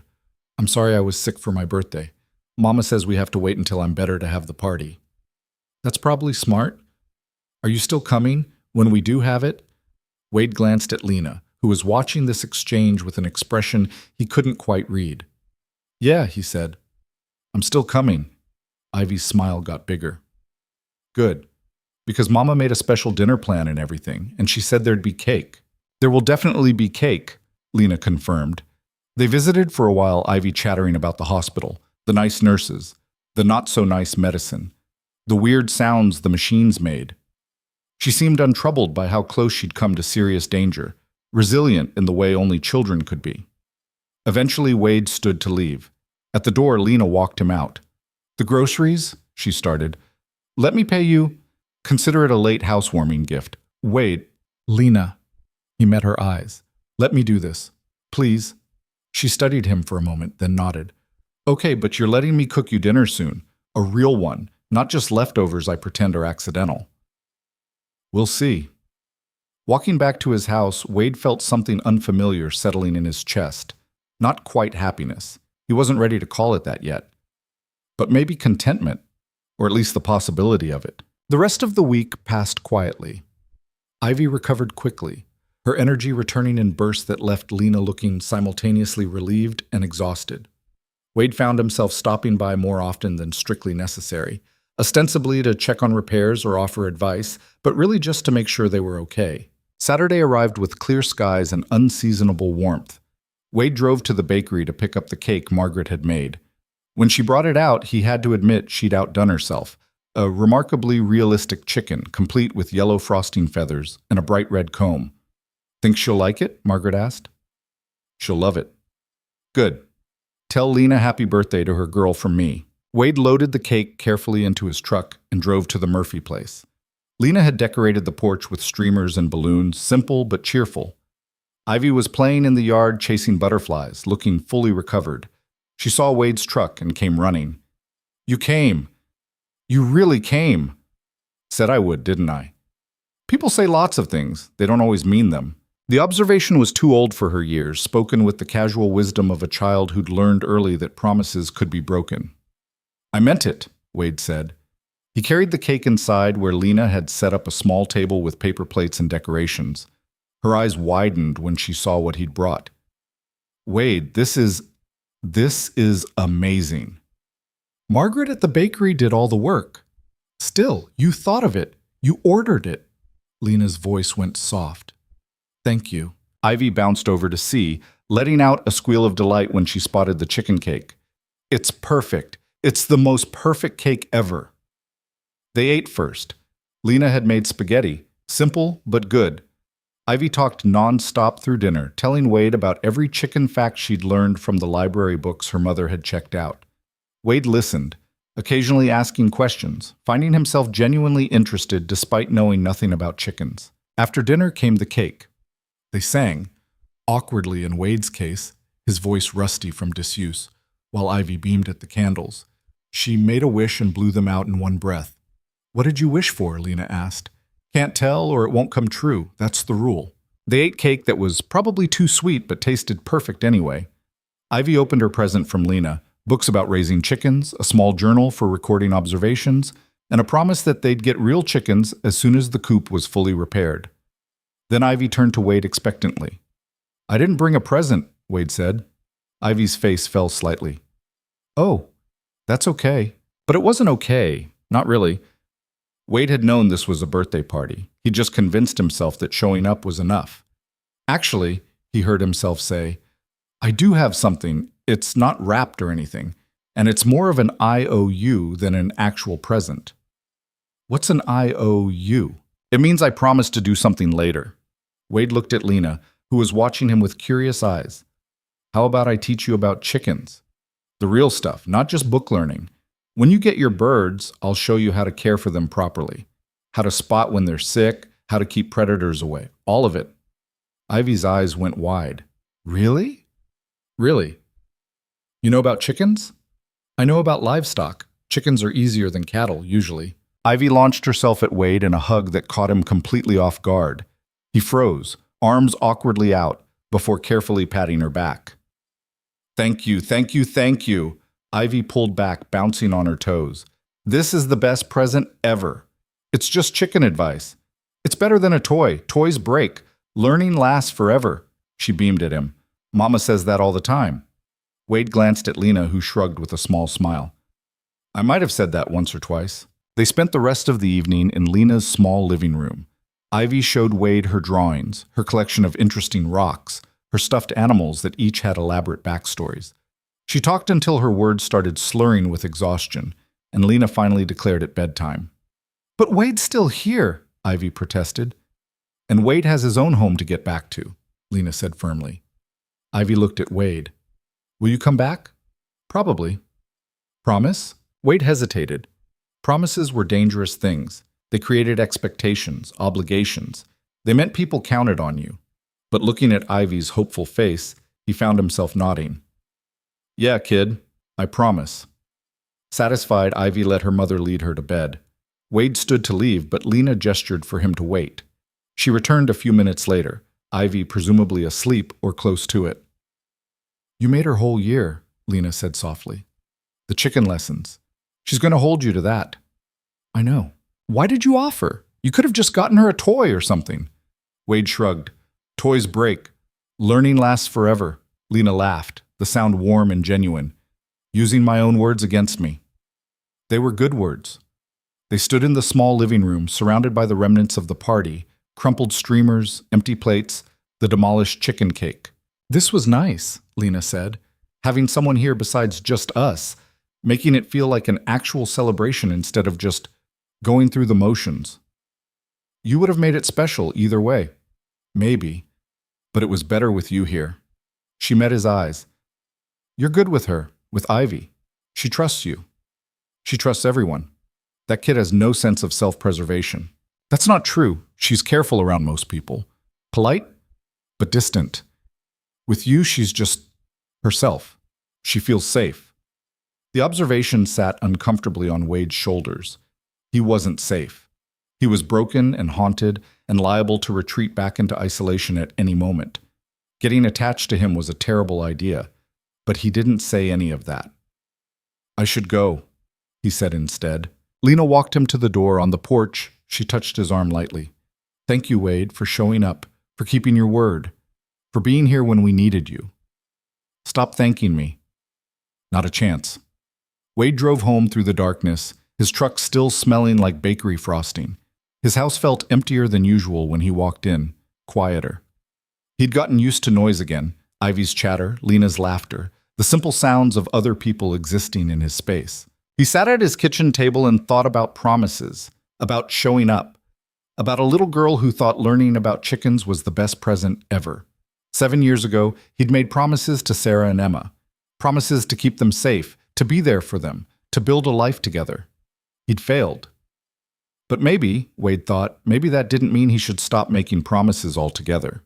Maybe it just meant he should keep the ones he made now. Ivy was counting on him to teach her about chickens. It was a small thing, barely worth mentioning, but it was something. And for the first time in 7 years, Wade Calder found himself looking forward to tomorrow. The trouble started 3 weeks after Ivy's birthday, on a Tuesday morning when Wade was least expecting it. He was at the feed store, loading bags into his truck, when he overheard the conversation. 2 women he recognized vaguely from town, one who worked at the bank, the other a regular at the diner, standing by their car, voices carrying in the still morning air. I'm just saying it's not appropriate, the bank woman was saying. A single man spending that much time with someone else's child. People are starting to talk. Maybe they're together. Romantically, I mean. Even if they are, it's only been, 2 months? And she's already letting him play daddy to her daughter? That's not responsible parenting. Someone should say something, for the child's sake. Wade's hands tightened on the bag he was holding. He wanted to turn around, to confront them, to tell them they didn't know what they were talking about. But years of avoiding confrontation held him in place. He loaded the last bag and drove away, their words following him like smoke. It shouldn't have bothered him. He'd spent 7 years not caring what anyone in this town thought, but the insinuation that his friendship with Ivy was somehow inappropriate, that Lena was being irresponsible, that ignited something dark and angry in his chest. He went home and tried to work, but the conversation kept replaying in his mind. By afternoon, he'd convinced himself it was just gossip, meaningless chatter from people with nothing better to do. Then Lena called. Wade? Her voice was tight, controlled. Can you come over? Something's happened. He was in his truck before she finished the sentence.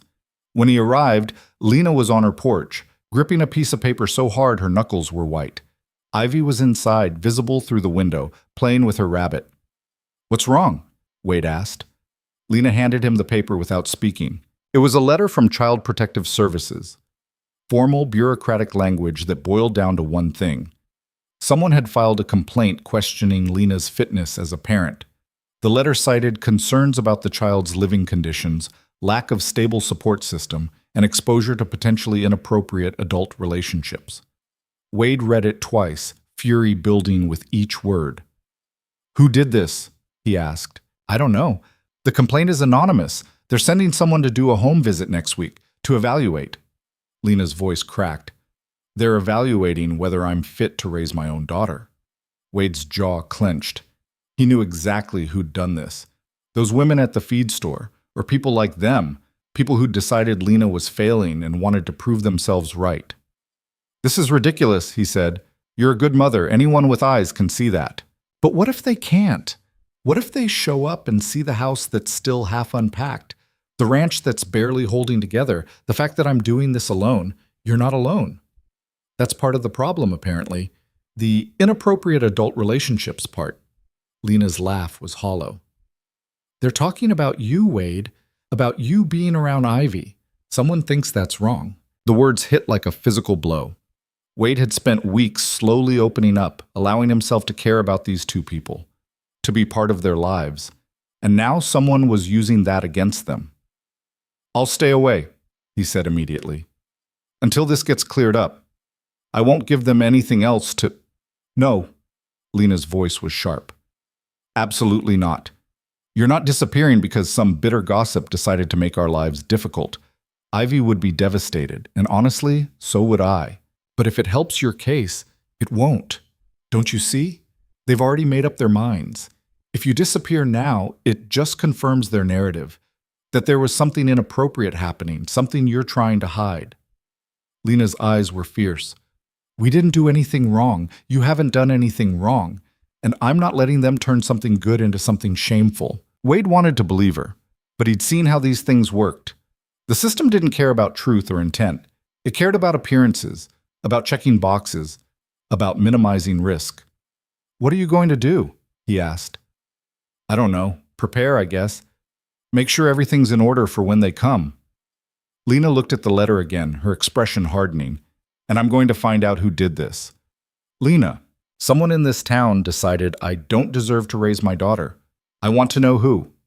She went inside, leaving Wade standing on the porch with a growing sense of dread. This was exactly what he'd been afraid of, that getting involved would bring complications, consequences, pain, that caring about people meant watching them get hurt and being powerless to stop it. That night, Wade lay awake thinking about Ivy, about her laugh, her endless questions, the way she trusted so completely, about what it would do to her if CPS decided Lena was unfit, if they took her away and put her in foster care with strangers. The thought made him physically sick. By morning, he'd made a decision. If Lena wanted to know who'd filed the complaint, he'd help her find out. And if there was anything he could do to help her case, he'd do it. He drove to town early, before the stores opened, and parked outside the diner. When Judith Carver arrived to unlock the door for the breakfast shift, Wade was waiting. Wade called her, she said, surprised. You're up early. Need to talk to you. Judith's eyes sharpened with interest. All right, come in. Coffee's brewing. Inside, Wade waited while Judith went through her opening routine. She poured 2 cups of coffee and sat across from him in a booth. So, she said, what's this about? Someone filed a complaint with CPS about Lena Mercer. Said she's not fit to raise her daughter. Judith's expression didn't change, but something flickered in her eyes. I heard something about that. You heard, meaning you know who did it. I might have my suspicions. Tell me. Now, Wade, I can't just go around accusing people without proof. Judith. Wade's voice was flat, hard. Tell me. She studied him for a long moment, then sighed. Carol Dennison, works at the bank. Her and a few others have been talking about Lena for weeks, saying she's overwhelmed, that the ranch is falling apart, that it's not a good environment for a child. And recently they've been adding your name to the conversation, wondering what your interest is in that family, whether it's appropriate. Wade's hands tightened around his coffee cup. Carol Dennison filed the complaint. I don't know for certain, but if I had to guess, I'd say yes. Or she got someone else to do it for her. Judith leaned forward. Wade, people in this town have long memories. They remember when you shut everyone out after your wife and daughter died. They think they know what kind of person you are. Closed off, damaged, not someone who should be around children. Fair or not, that's the perception. I'm not damaged. Aren't you? The question hung between them, brutal in its honesty. Maybe I was, Wade said quietly. But I'm trying not to be anymore. And Lena and Ivy, they're helping with that. They're not a problem to be fixed. They're just people trying to make a life here, same as anyone else. Judith's expression softened. I believe you.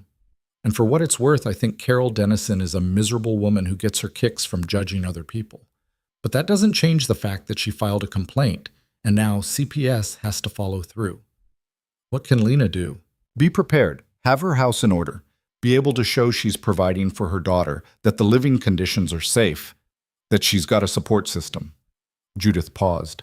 And it wouldn't hurt to have some character witnesses, people who can speak to her fitness as a mother. Would you do it? Be a witness? Me? Wait, I barely know the woman. But you know me. And you know I wouldn't be spending time with them if there was anything inappropriate or harmful happening. Judith considered this, tapping her fingers against her coffee cup. All right, if it comes to that, I'll speak for her. But Wade, you need to understand that your endorsement might not help as much as you think. People remember what you were like. They might wonder if you're the best judge of what's healthy. The words stung, but Wade couldn't argue with them. He'd spent 7 years being broken. He couldn't expect people to forget that just because he was trying to put himself back together. He left the diner and drove to the Murphy place. Lena was out in her yard, working on the chicken coop she'd been building. She looked up when his truck pulled in, wariness crossing her face. I know who filed the complaint, Wade said without preamble. Carol Dennison, works at the bank. Lena's expression hardened. I should have guessed. She's been cold to me since day one, always looking at me like I'm about to fail some test she's already decided I can't pass. Judith Carver says she'll speak for you if it comes to character witnesses, and I will too, if you want. Wade, that might make things worse. If they think you're too involved, I don't care what they think. You're a good mother. Ivy's happy, healthy, loved. That should be all that matters. Lena set down her hammer, her eyes searching his face. Why are you doing this, really? You could walk away right now, save yourself the scrutiny and the gossip. No one would blame you. I would blame me. That's not an answer. Wade struggled for words. He wasn't good at this, at articulating feelings he'd spent years suppressing. But Lena deserved honesty. 7 years ago, I lost everything, he said slowly, and I decided the only way to survive was to shut down, to not let anyone close enough to matter. It worked, mostly. I existed. I functioned. But I wasn't living. He paused. You and Ivy changed that. You showed up and refused to let me stay buried. And now that I'm actually feeling things again, actually caring about people, I'm not walking away just because it's hard. That's what the old Wade would have done. I'm trying to be better than that. Lena's eyes were bright with unshed tears. You already are better than that. Tell that to CPS when they show up next week. I will, and I'll tell them that you're the best thing that's happened to us since we moved here, that you've been kind and helpful and patient with my daughter, that you're exactly the kind of person I want in her life. Lena's voice was fierce. Let them make of that what they will. Wade wanted to kiss her. The realization hit him suddenly, completely. Not because of the moment, not because she was being brave or defiant, but because somewhere in the last few months, Lena Mercer had become important to him in ways that went beyond friendship. But he didn't act on the impulse. Now wasn't the time. There was too much at stake, too much uncertainty. What do you need me to do? He asked instead. Help me finish this coop. If I'm going to convince them I can provide a stable home, I should probably have it look less like a disaster zone and more like an actual working ranch. They spent the next week in a flurry of preparation. Wade helped Lena repair everything that looked questionable, fixing the porch step that had been sagging, replacing a cracked window, organizing the barn. Lena cleaned and unpacked, transforming her house from recently moved in to actually living here. Ivy, sensing the tension, tried to help in her own way. She organized her toys, made her bed without being asked, and drew pictures to tape on the walls because houses with art look like homes where people are happy. The morning of the home visit, Wade stayed away. He wanted to be there, wanted to support Lena through what was sure to be an invasive and stressful process. But his presence might do more harm than good. Instead, he paced his own house, checking his phone compulsively, waiting for word. The call came 3 hours later. It's done, Lena said. Her voice was shaky. They left about 20 minutes ago. How did it go? I don't know. The woman, Ms. Carver, no relation to Judith, was professional. Cold, but professional. She looked at everything, asked Ivy questions privately, took notes constantly. I tried to answer everything honestly, tried to show her that we're doing okay here, but Lena's voice broke. I don't know if it was enough. When will you hear back? She said they'll complete their evaluation and send a determination within 2 weeks. 2 weeks of not knowing if they're going to take my daughter away. Wade gripped his phone tighter. They won't. They can't. You're a good mother. Your house is safe. Ivy's thriving. That doesn't always matter. You know it doesn't. She was right.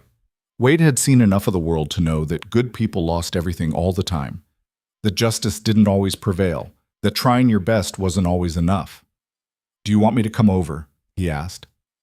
No, I think I need to be alone with Ivy right now, just the two of us. Okay. Call me if you need anything. I will. After she hung up, Wade stood in his kitchen feeling helpless and furious. This was why he'd stayed isolated for so long. This right here, the powerlessness of watching people you cared about suffer and not being able to fix it. But running away wouldn't help Lena. It wouldn't help Ivy. All it would do is prove that the town was right about him, that he was too damaged to be relied on. Wade grabbed his truck keys and drove into town. The bank was mostly empty this time of day. Carol Dennison was at her desk, working on her computer.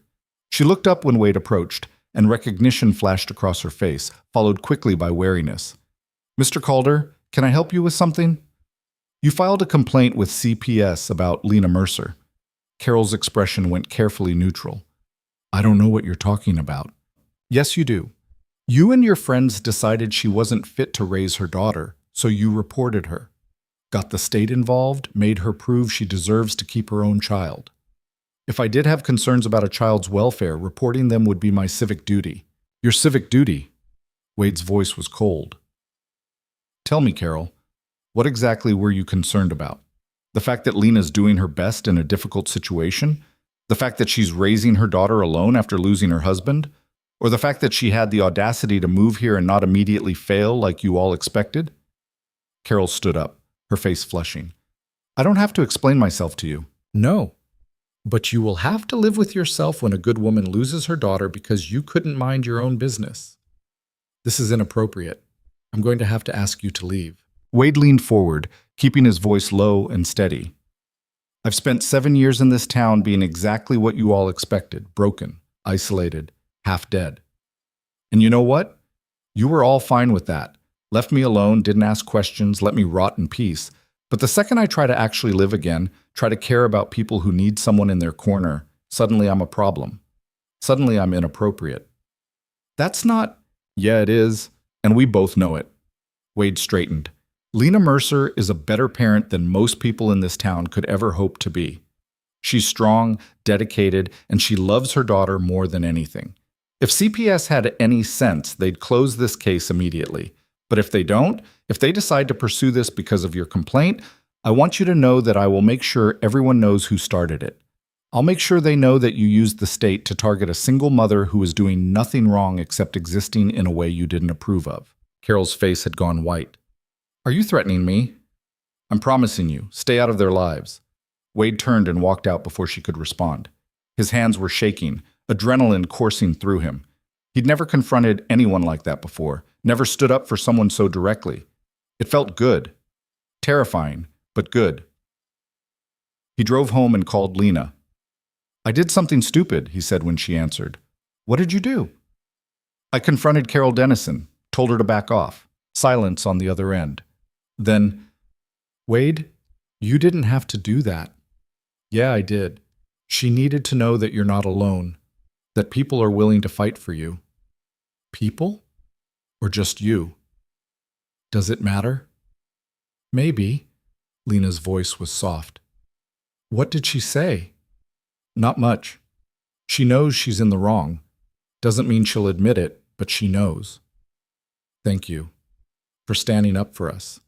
I know that's not easy for you. Wade thought about how much had changed in the past few months, how he'd gone from avoiding all human contact to actively seeking it out, from numbness to feeling everything too much. It's getting easier, he said. The 2 weeks that followed were the longest of Wade's life.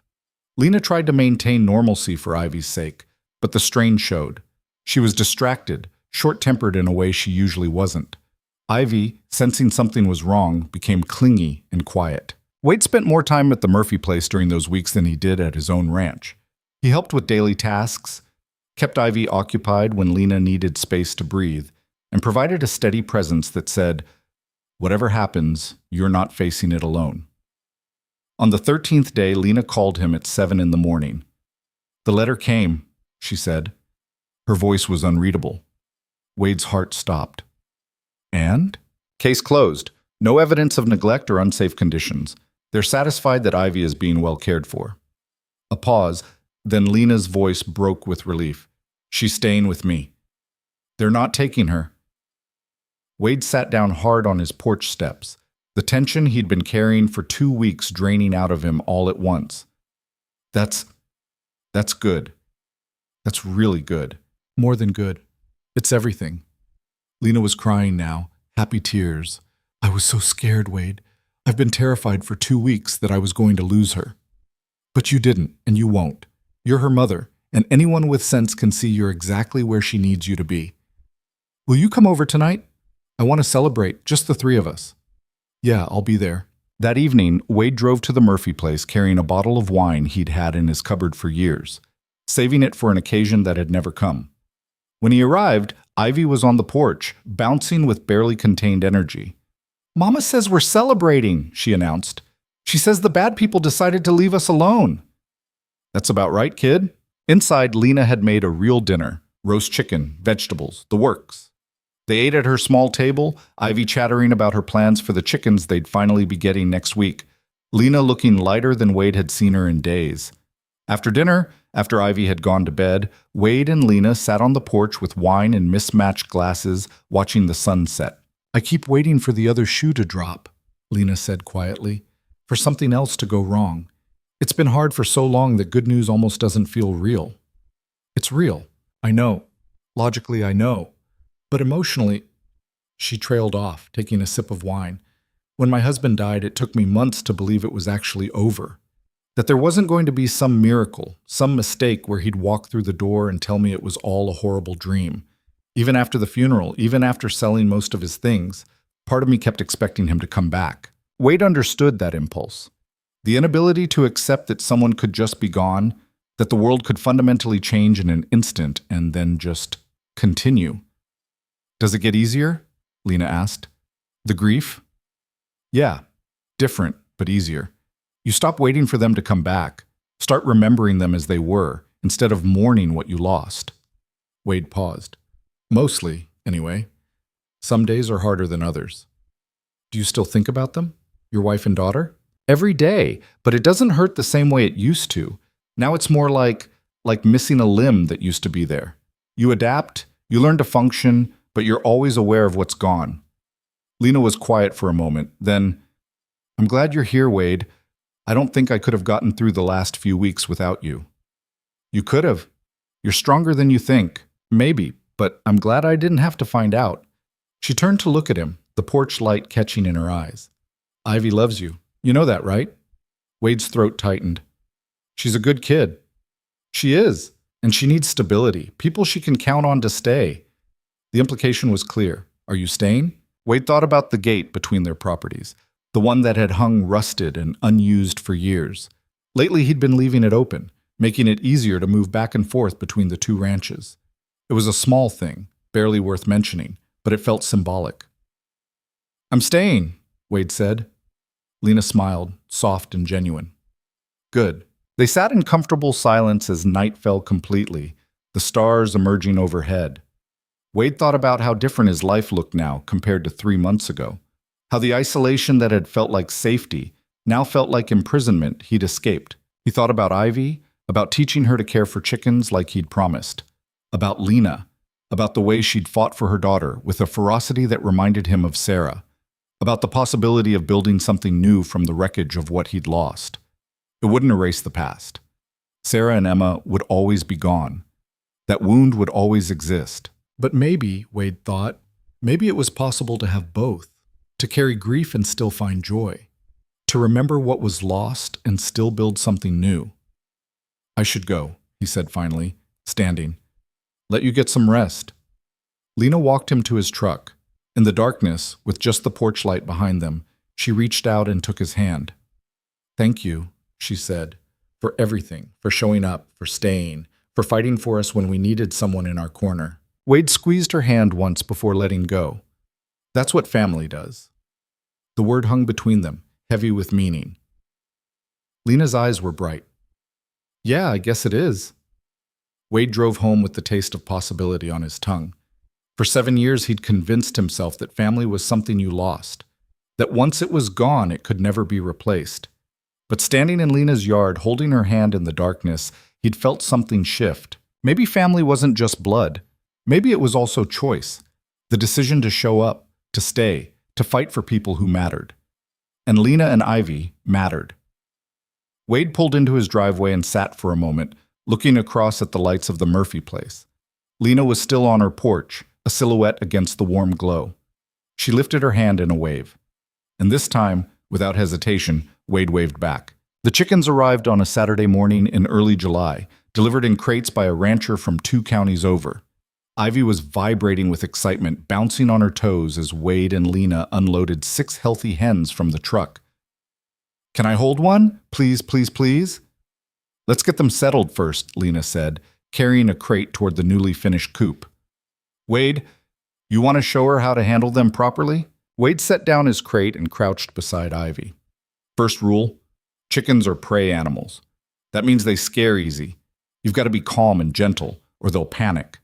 I can be calm, Ivy said, though her entire body was practically humming with energy. Second rule, support their body.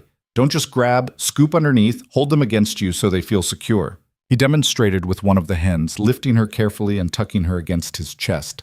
The bird settled almost immediately, her eyes alert but unafraid. See? She's not fighting because she feels safe. Ivy reached out slowly, stroking the hen's russet feathers with one finger. She's so soft. You want to try? Wade transferred the hen carefully into Ivy's waiting arms, guiding her hands to the right position. The chicken shifted, testing, then relaxed. Ivy's face lit up with pure joy. I'm holding a chicken. You're doing great, Wade said.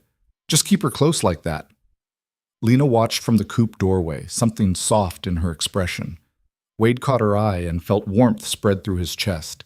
The simple pleasure of shared moments, of building something together. They spent the morning getting the chickens situated, teaching Ivy about feeding and watering, explaining how to collect eggs and watch for signs of illness. By noon, Ivy had named all 6 hens and announced she would be keeping a journal of their activities, just like a real farmer. You've created a monster, Lena told Wade as Ivy ran off to start her observations. She's going to want more animals now. Goats weren't enough. Chickens won't be enough. Next, she'll want a dairy cow. Could do worse than a dairy cow. Wade called her, do not encourage her. But she was smiling, and Wade found himself smiling back. These moments had become common in recent weeks, easy banter, comfortable silences, the rhythm of 2 lives slowly synchronizing. The town had noticed. Wade could feel the shift in how people looked at him now, some with curiosity, others with judgment, a few with something that might have been approval. He'd stopped caring which was which. What mattered was this: Lena fixing her fence while he held the post steady, Ivy's laughter as she chased chickens around the yard, the 3 of them sharing dinner more often than not, the boundaries between his ranch and theirs growing increasingly blurred.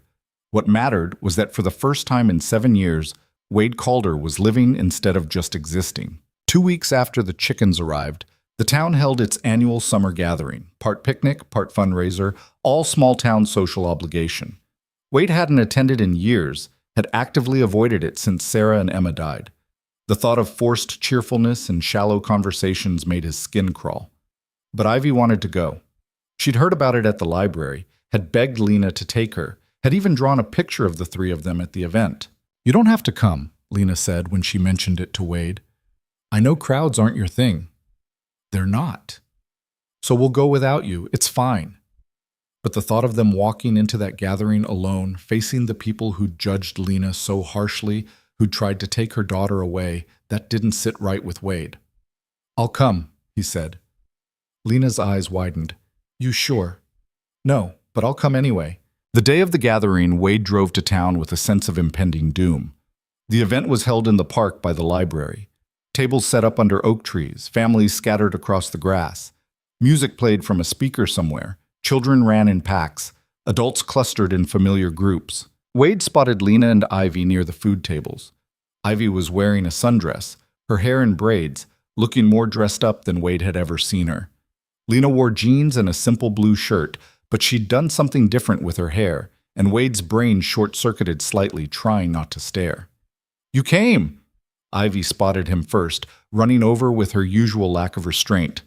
"Mama said you probably wouldn't, but I knew you would.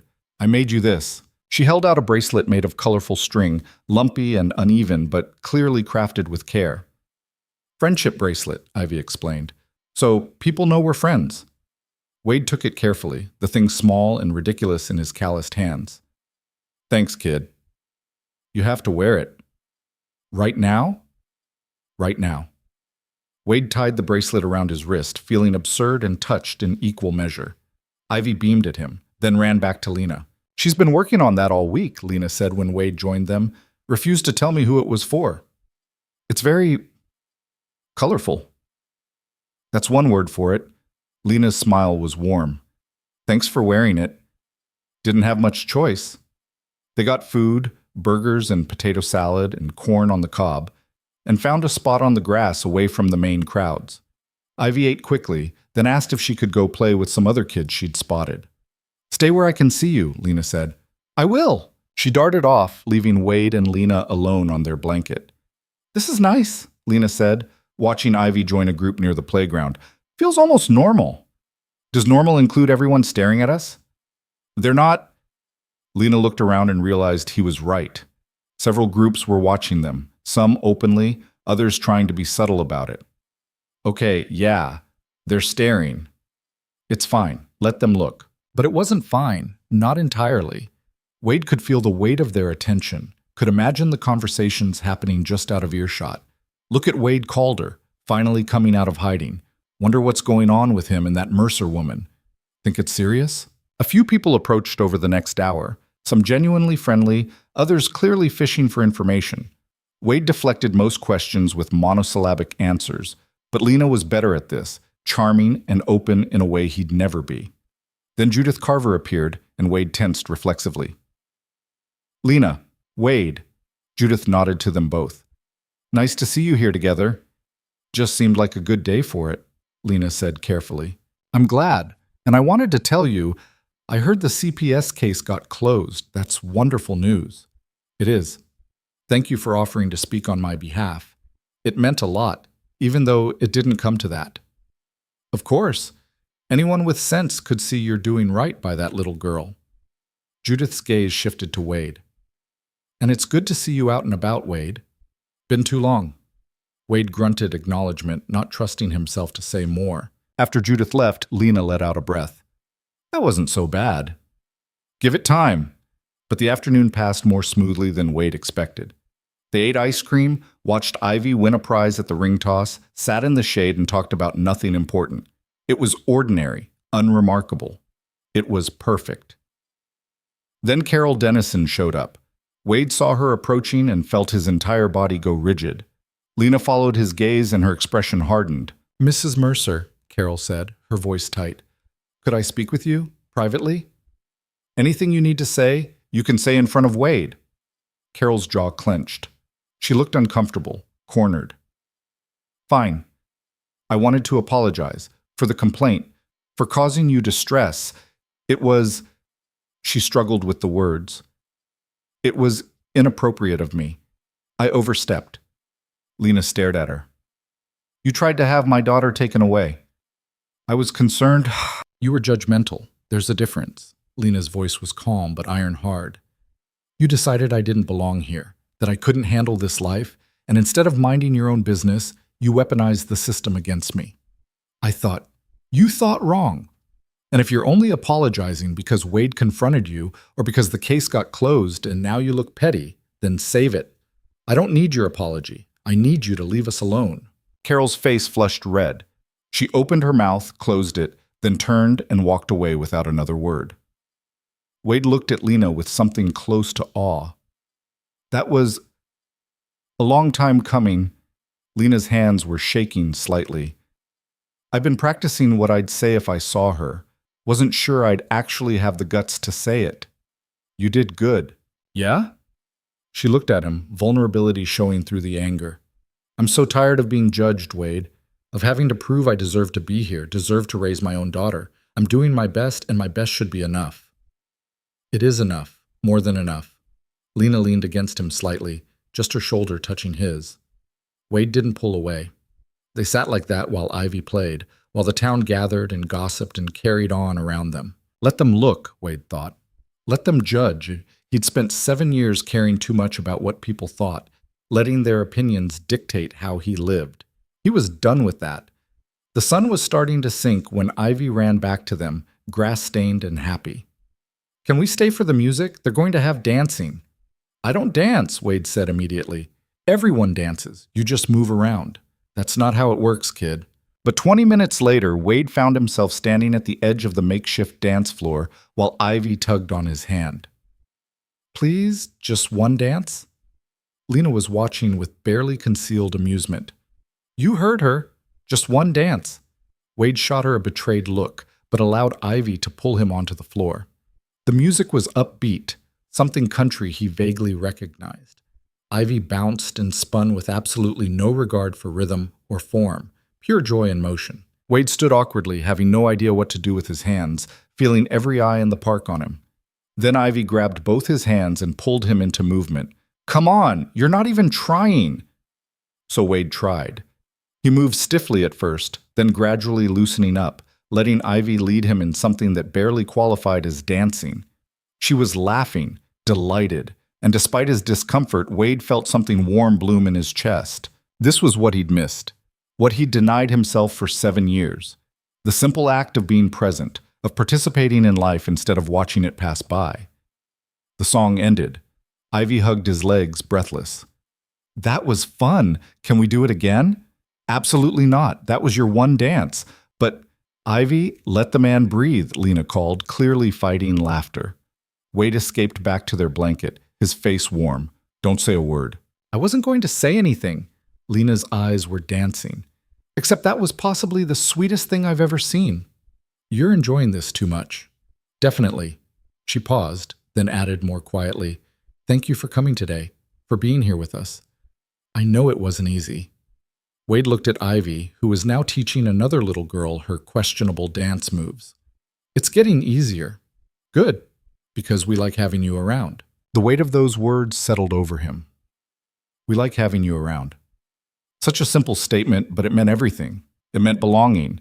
It meant chosen family. It meant he wasn't alone anymore unless he wanted to be. And Wade Calder, for the first time in 7 years, didn't want to be alone. They stayed until the sun set completely, until Ivy could barely keep her eyes open, until the crowd had thinned to just a few stragglers. Wade helped Lena pack up their things, then walked them to her truck. This was a good day, Lena said softly. Yeah, it was. Same time next year. Wade thought about committing to next year, to the assumption that they'd still be in each other's lives 12 months from now. A year ago, the thought would have terrified him. Now, it just felt right. Same time next year, he agreed. The following weeks fell into an easy pattern. Wade spent his mornings working his own ranch, afternoons helping Lena with hers. Ivy shadowed him whenever possible, absorbing information about livestock and land management like a sponge. She'd started calling him Wade instead of Mr. Calder, and sometimes just, hey you, which made him smile despite himself. Late July brought a heat wave that turned everything brown and dusty. Wade was repairing a water trough one afternoon when Lena appeared with cold lemonade. You're going to collapse out here, she said, handing him a glass. I'm fine. You've been working for 4 hours straight in 95-degree heat. You're not fine. Wade drank half the lemonade in one go, the cold cutting through his parched throat. Better? Marginally. Lena sat on the fence rail beside him. I've been thinking. About the gate, the one between our properties. Wade followed her gaze to the fence line. The gate he'd been leaving open for weeks now, the rust worn away from regular use. What about it? He asked. I think we should take it off completely. The gate, I mean. Just open it up. Make it one property instead of two. Wade's heart did something complicated in his chest. That's a big step. I know. But we're already living like one ranch, aren't we? You're over here more than you're at your place, helping with everything. It doesn't make sense to keep pretending there's a separation. Lena. I'm not asking you to move in or anything, she said quickly. I just think, why keep the gate up when we're not using it? Why maintain a barrier that doesn't mean anything anymore? Wade set down his lemonade, choosing his words carefully. Taking down that gate feels permanent. Would that be so bad? Permanent? No, Wade realized. It wouldn't be bad at all. In fact, the idea of permanence, of committing to being part of Lena and Ivy's lives, not just now, but ongoing, felt like the first truly right thing he'd considered in years. Okay, he said, let's take it down. Lena's smile could have powered the entire ranch. Yeah? Yeah. They removed the gate that weekend, Wade and Lena working together while Ivy watched and offered unnecessary advice. When they pulled the last post free, Ivy cheered. Now it's all ours, she declared. One big ranch. It's still 2 ranches, Lena corrected, just with better access. But Ivy's version felt more accurate. They were operating as one unit now, sharing resources and work and life. The property line still existed legally, but practically speaking, it had ceased to matter. That night, Wade stood at his window looking across at Lena's house. The lights were on, golden and welcoming. He could see movement inside, Lena cleaning up from dinner, probably, Ivy already in her pajamas. 7 years ago, he'd lost a family and convinced himself he'd never have another one, that the best he could hope for was survival. But watching those lights, Wade realized he'd been wrong. Family wasn't just what you were born into or what you lost. It was also what you chose to build, piece by careful piece, with people who showed up and stayed and refused to let you hide from the world. His phone buzzed with a text from Lena. Ivy wants to know if you'll come for breakfast tomorrow. She's making pancakes. And by making, I mean attempting to make while I supervise. Wade smiled and typed back, "What time? Whenever you want." Doors open. He looked at those words, doors open, and felt something settle into place. An invitation, a promise, a future he hadn't dared to imagine. "I'll be there," he replied. The summer stretched into August, then September. Ivy started school, coming home each day with stories and drawings and endless questions. The ranch work continued, harder as they prepared for winter.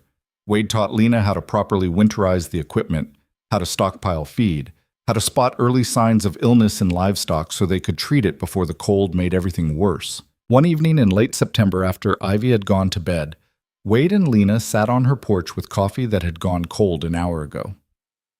"Can I ask you something?" Lena said. "Sure." "What changed? Between when I first moved here and now? You were so determined to keep us at a distance, and then you weren't. What shifted?" Wade considered the question. He could give her the easy answer, that she'd worn him down, that Ivy had been too persistent to resist. But Lena deserved the truth. "Ivy told me I'd forgotten how to wave," he said finally, "that first time she came to my barn. And she was right. I'd forgotten how to do a lot of things. How to talk to people, how to care about anyone, how to live instead of just going through motions." He paused. "You two reminded me. Forced me to remember, really. And once I started remembering, I couldn't go back to how things were. Do you ever regret it? Letting us in? Every time something scares me. Every time I realize how much I care about you both, and how much it would hurt to lose you." Wade looked at her directly. "But that doesn't mean I want to go back. It just means I'm learning to live with fear instead of hiding from it." Lena reached over and took his hand. Her palm was calloused from ranch work, warm against his. "For what it's worth, we're not going anywhere. You're stuck with us." "Good." They sat in comfortable silence, hands linked, while the night deepened around them. Somewhere in the distance, an owl called. Closer, the chickens made their settling-in sounds, safe in their coop. "I think I'm falling in love with you," Lena said quietly. "Just so you know, no pressure or expectations, just, I wanted to say it out loud." Wade's breath caught. He'd known, on some level, that his feelings for Lena had progressed beyond friendship. But hearing her say it first, putting words to what had been building between them for months, it made everything suddenly, terrifyingly real. "I don't know if I remember how to do this," he said. "The last time I loved someone, I lost them. I don't know if I can survive that again." You can't live your whole life protecting yourself from loss. Sometimes you just have to trust that good things can last. And if they don't, then at least you had them for a while. At least you tried. Lena squeezed his hand. I spent 2 years after my husband died being afraid to feel anything, afraid that opening my heart meant setting myself up for more pain. But Wade, that's not living. That's just existing in a state of constant fear. Existing isn't so bad. It's safe. It's also lonely and boring and no way to honor the people we lost. Lena turned to face him fully. You think Sarah would want you spending the rest of your life alone, refusing to love anyone because you're scared? That's not fair. No, it's not. But it's true. Wade pulled his hand away, standing up. His chest felt tight, emotions he'd kept carefully controlled threatening to overflow. I need to think. Okay. Lena didn't try to stop him.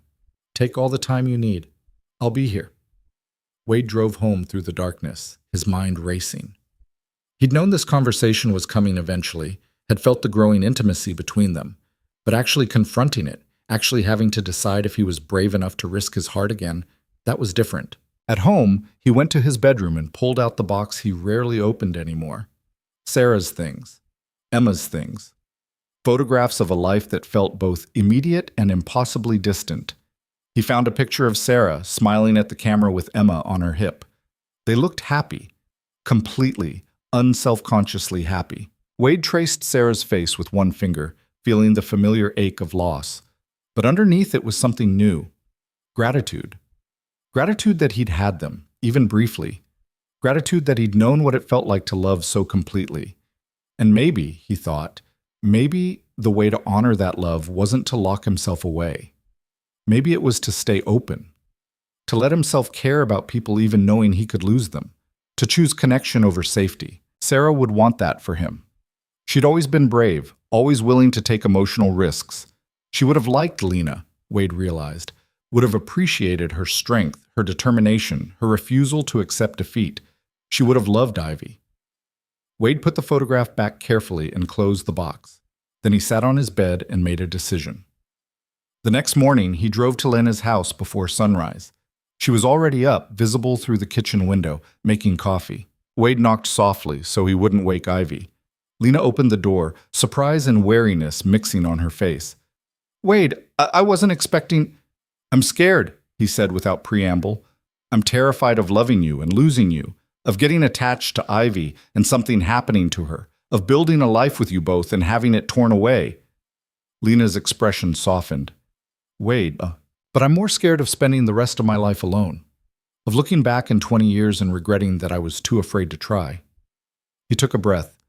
I don't know if I remember how to do this right. I'm probably going to mess it up a lot. But if you're willing to be patient with me, I want to try. I want to be with you, with both of you. Lena's eyes filled with tears. Yeah? Yeah. She stepped forward and kissed him. It was soft, tentative, both of them clearly out of practice. But it was real, and it was right, and when they pulled apart, Wade felt like he could breathe properly for the first time in years. Gross, you're kissing! They broke apart to find Ivy standing in the hallway in her pajamas, nose wrinkled in exaggerated disgust. I thought you were asleep, Lena said. I was. Then I heard talking. Ivy looked between them. Does this mean Wade's going to be here all the time now? Like, officially? Wade looked at Lena, who nodded. Yeah, kid. I guess it does. Ivy considered this, then shrugged. Okay, that's good. Are you making breakfast? Because I'm hungry. Just like that, the moment passed from momentous to ordinary. They made breakfast together. Wade attempting pancakes under Ivy's enthusiastic but questionable supervision, Lena setting the table and trying not to laugh at their efforts. It was messy and chaotic, and nothing like the quiet, controlled life Wade had built for himself. It was perfect. The weeks that followed weren't seamless. Wade struggled sometimes with letting people in, with accepting help, with believing this could last. There were arguments about boundaries, discussions about expectations, moments where old habits of isolation tried to reassert themselves. But there were also mornings waking up to the sound of Ivy playing outside.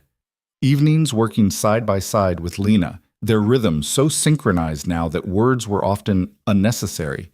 Nights sitting on the porch, talking about everything and nothing, building a shared history one conversation at a time. By October, Wade had effectively moved most of his essential items to Lena's house. His own place stood quiet, maintained but mostly unused.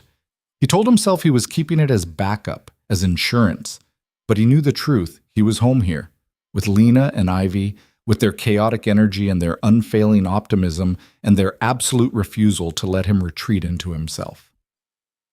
One Saturday afternoon, Wade was teaching Ivy how to properly clean out the chicken coop when Lena appeared with news. Judith Carver just called. Apparently there's talk at the town council about officially recognizing our combined ranch operation. Something about agricultural tax benefits if we register as a single entity. Wade straightened, wiping his hands on his jeans. That would require, paperwork. Official documentation. It would. Legal recognition that we're operating as one unit. Yes. They looked at each other, the weight of what that meant hanging between them. Is that what you want? Wade asked. I want whatever keeps us together. Whatever makes this, Lena gestured to the ranch, to Ivy, to Wade himself, permanent and protected. Then let's do it. They filed the paperwork that week. 2 separate ranches becoming one legal entity, 2 separate lives merging into something new. It felt momentous and terrifying and absolutely right.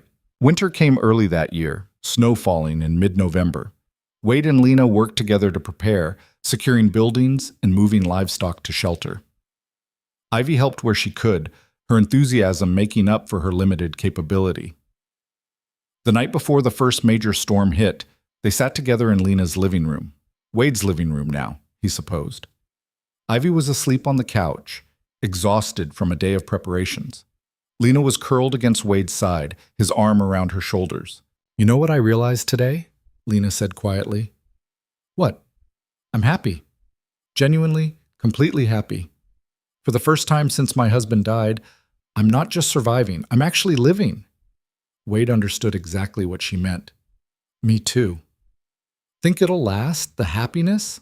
I don't know. Life doesn't come with guarantees, Wade pulled her closer. But I'm willing to find out. Outside, snow began to fall in earnest, blanketing the ranch in white. Inside, warm and safe, 3 people who'd all been broken in different ways had found a way to be whole together. It wasn't perfect. There would be hard days ahead, challenges and setbacks, and moments of doubt, but they would face them together. And that, Wade Calder finally understood, was what mattered. Not the absence of hardship, but the presence of people who stayed through it. Not the guarantee of forever, but the commitment to try.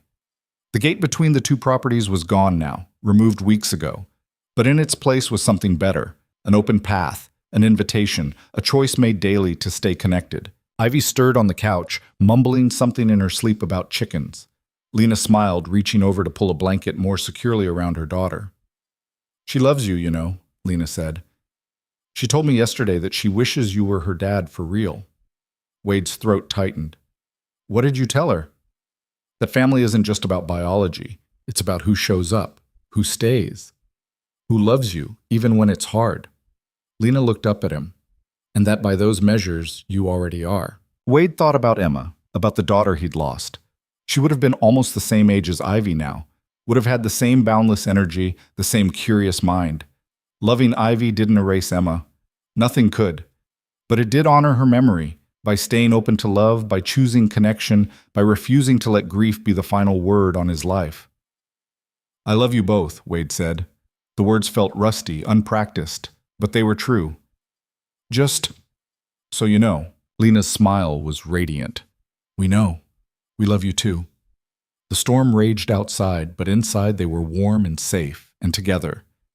And Wade Calder, who'd spent 7 years convinced he'd lost everything worth having, finally understood that sometimes the greatest act of courage is simply allowing yourself to begin again. Not forgetting the past, not erasing it or pretending it didn't hurt. Just opening the gate and stepping through to whatever comes next, trusting that the people walking beside you will be there when you stumble, will celebrate when you succeed, will stay even when staying is hard. The gate was open, the path was clear. And for the first time in 7 years, Wade was ready to walk it.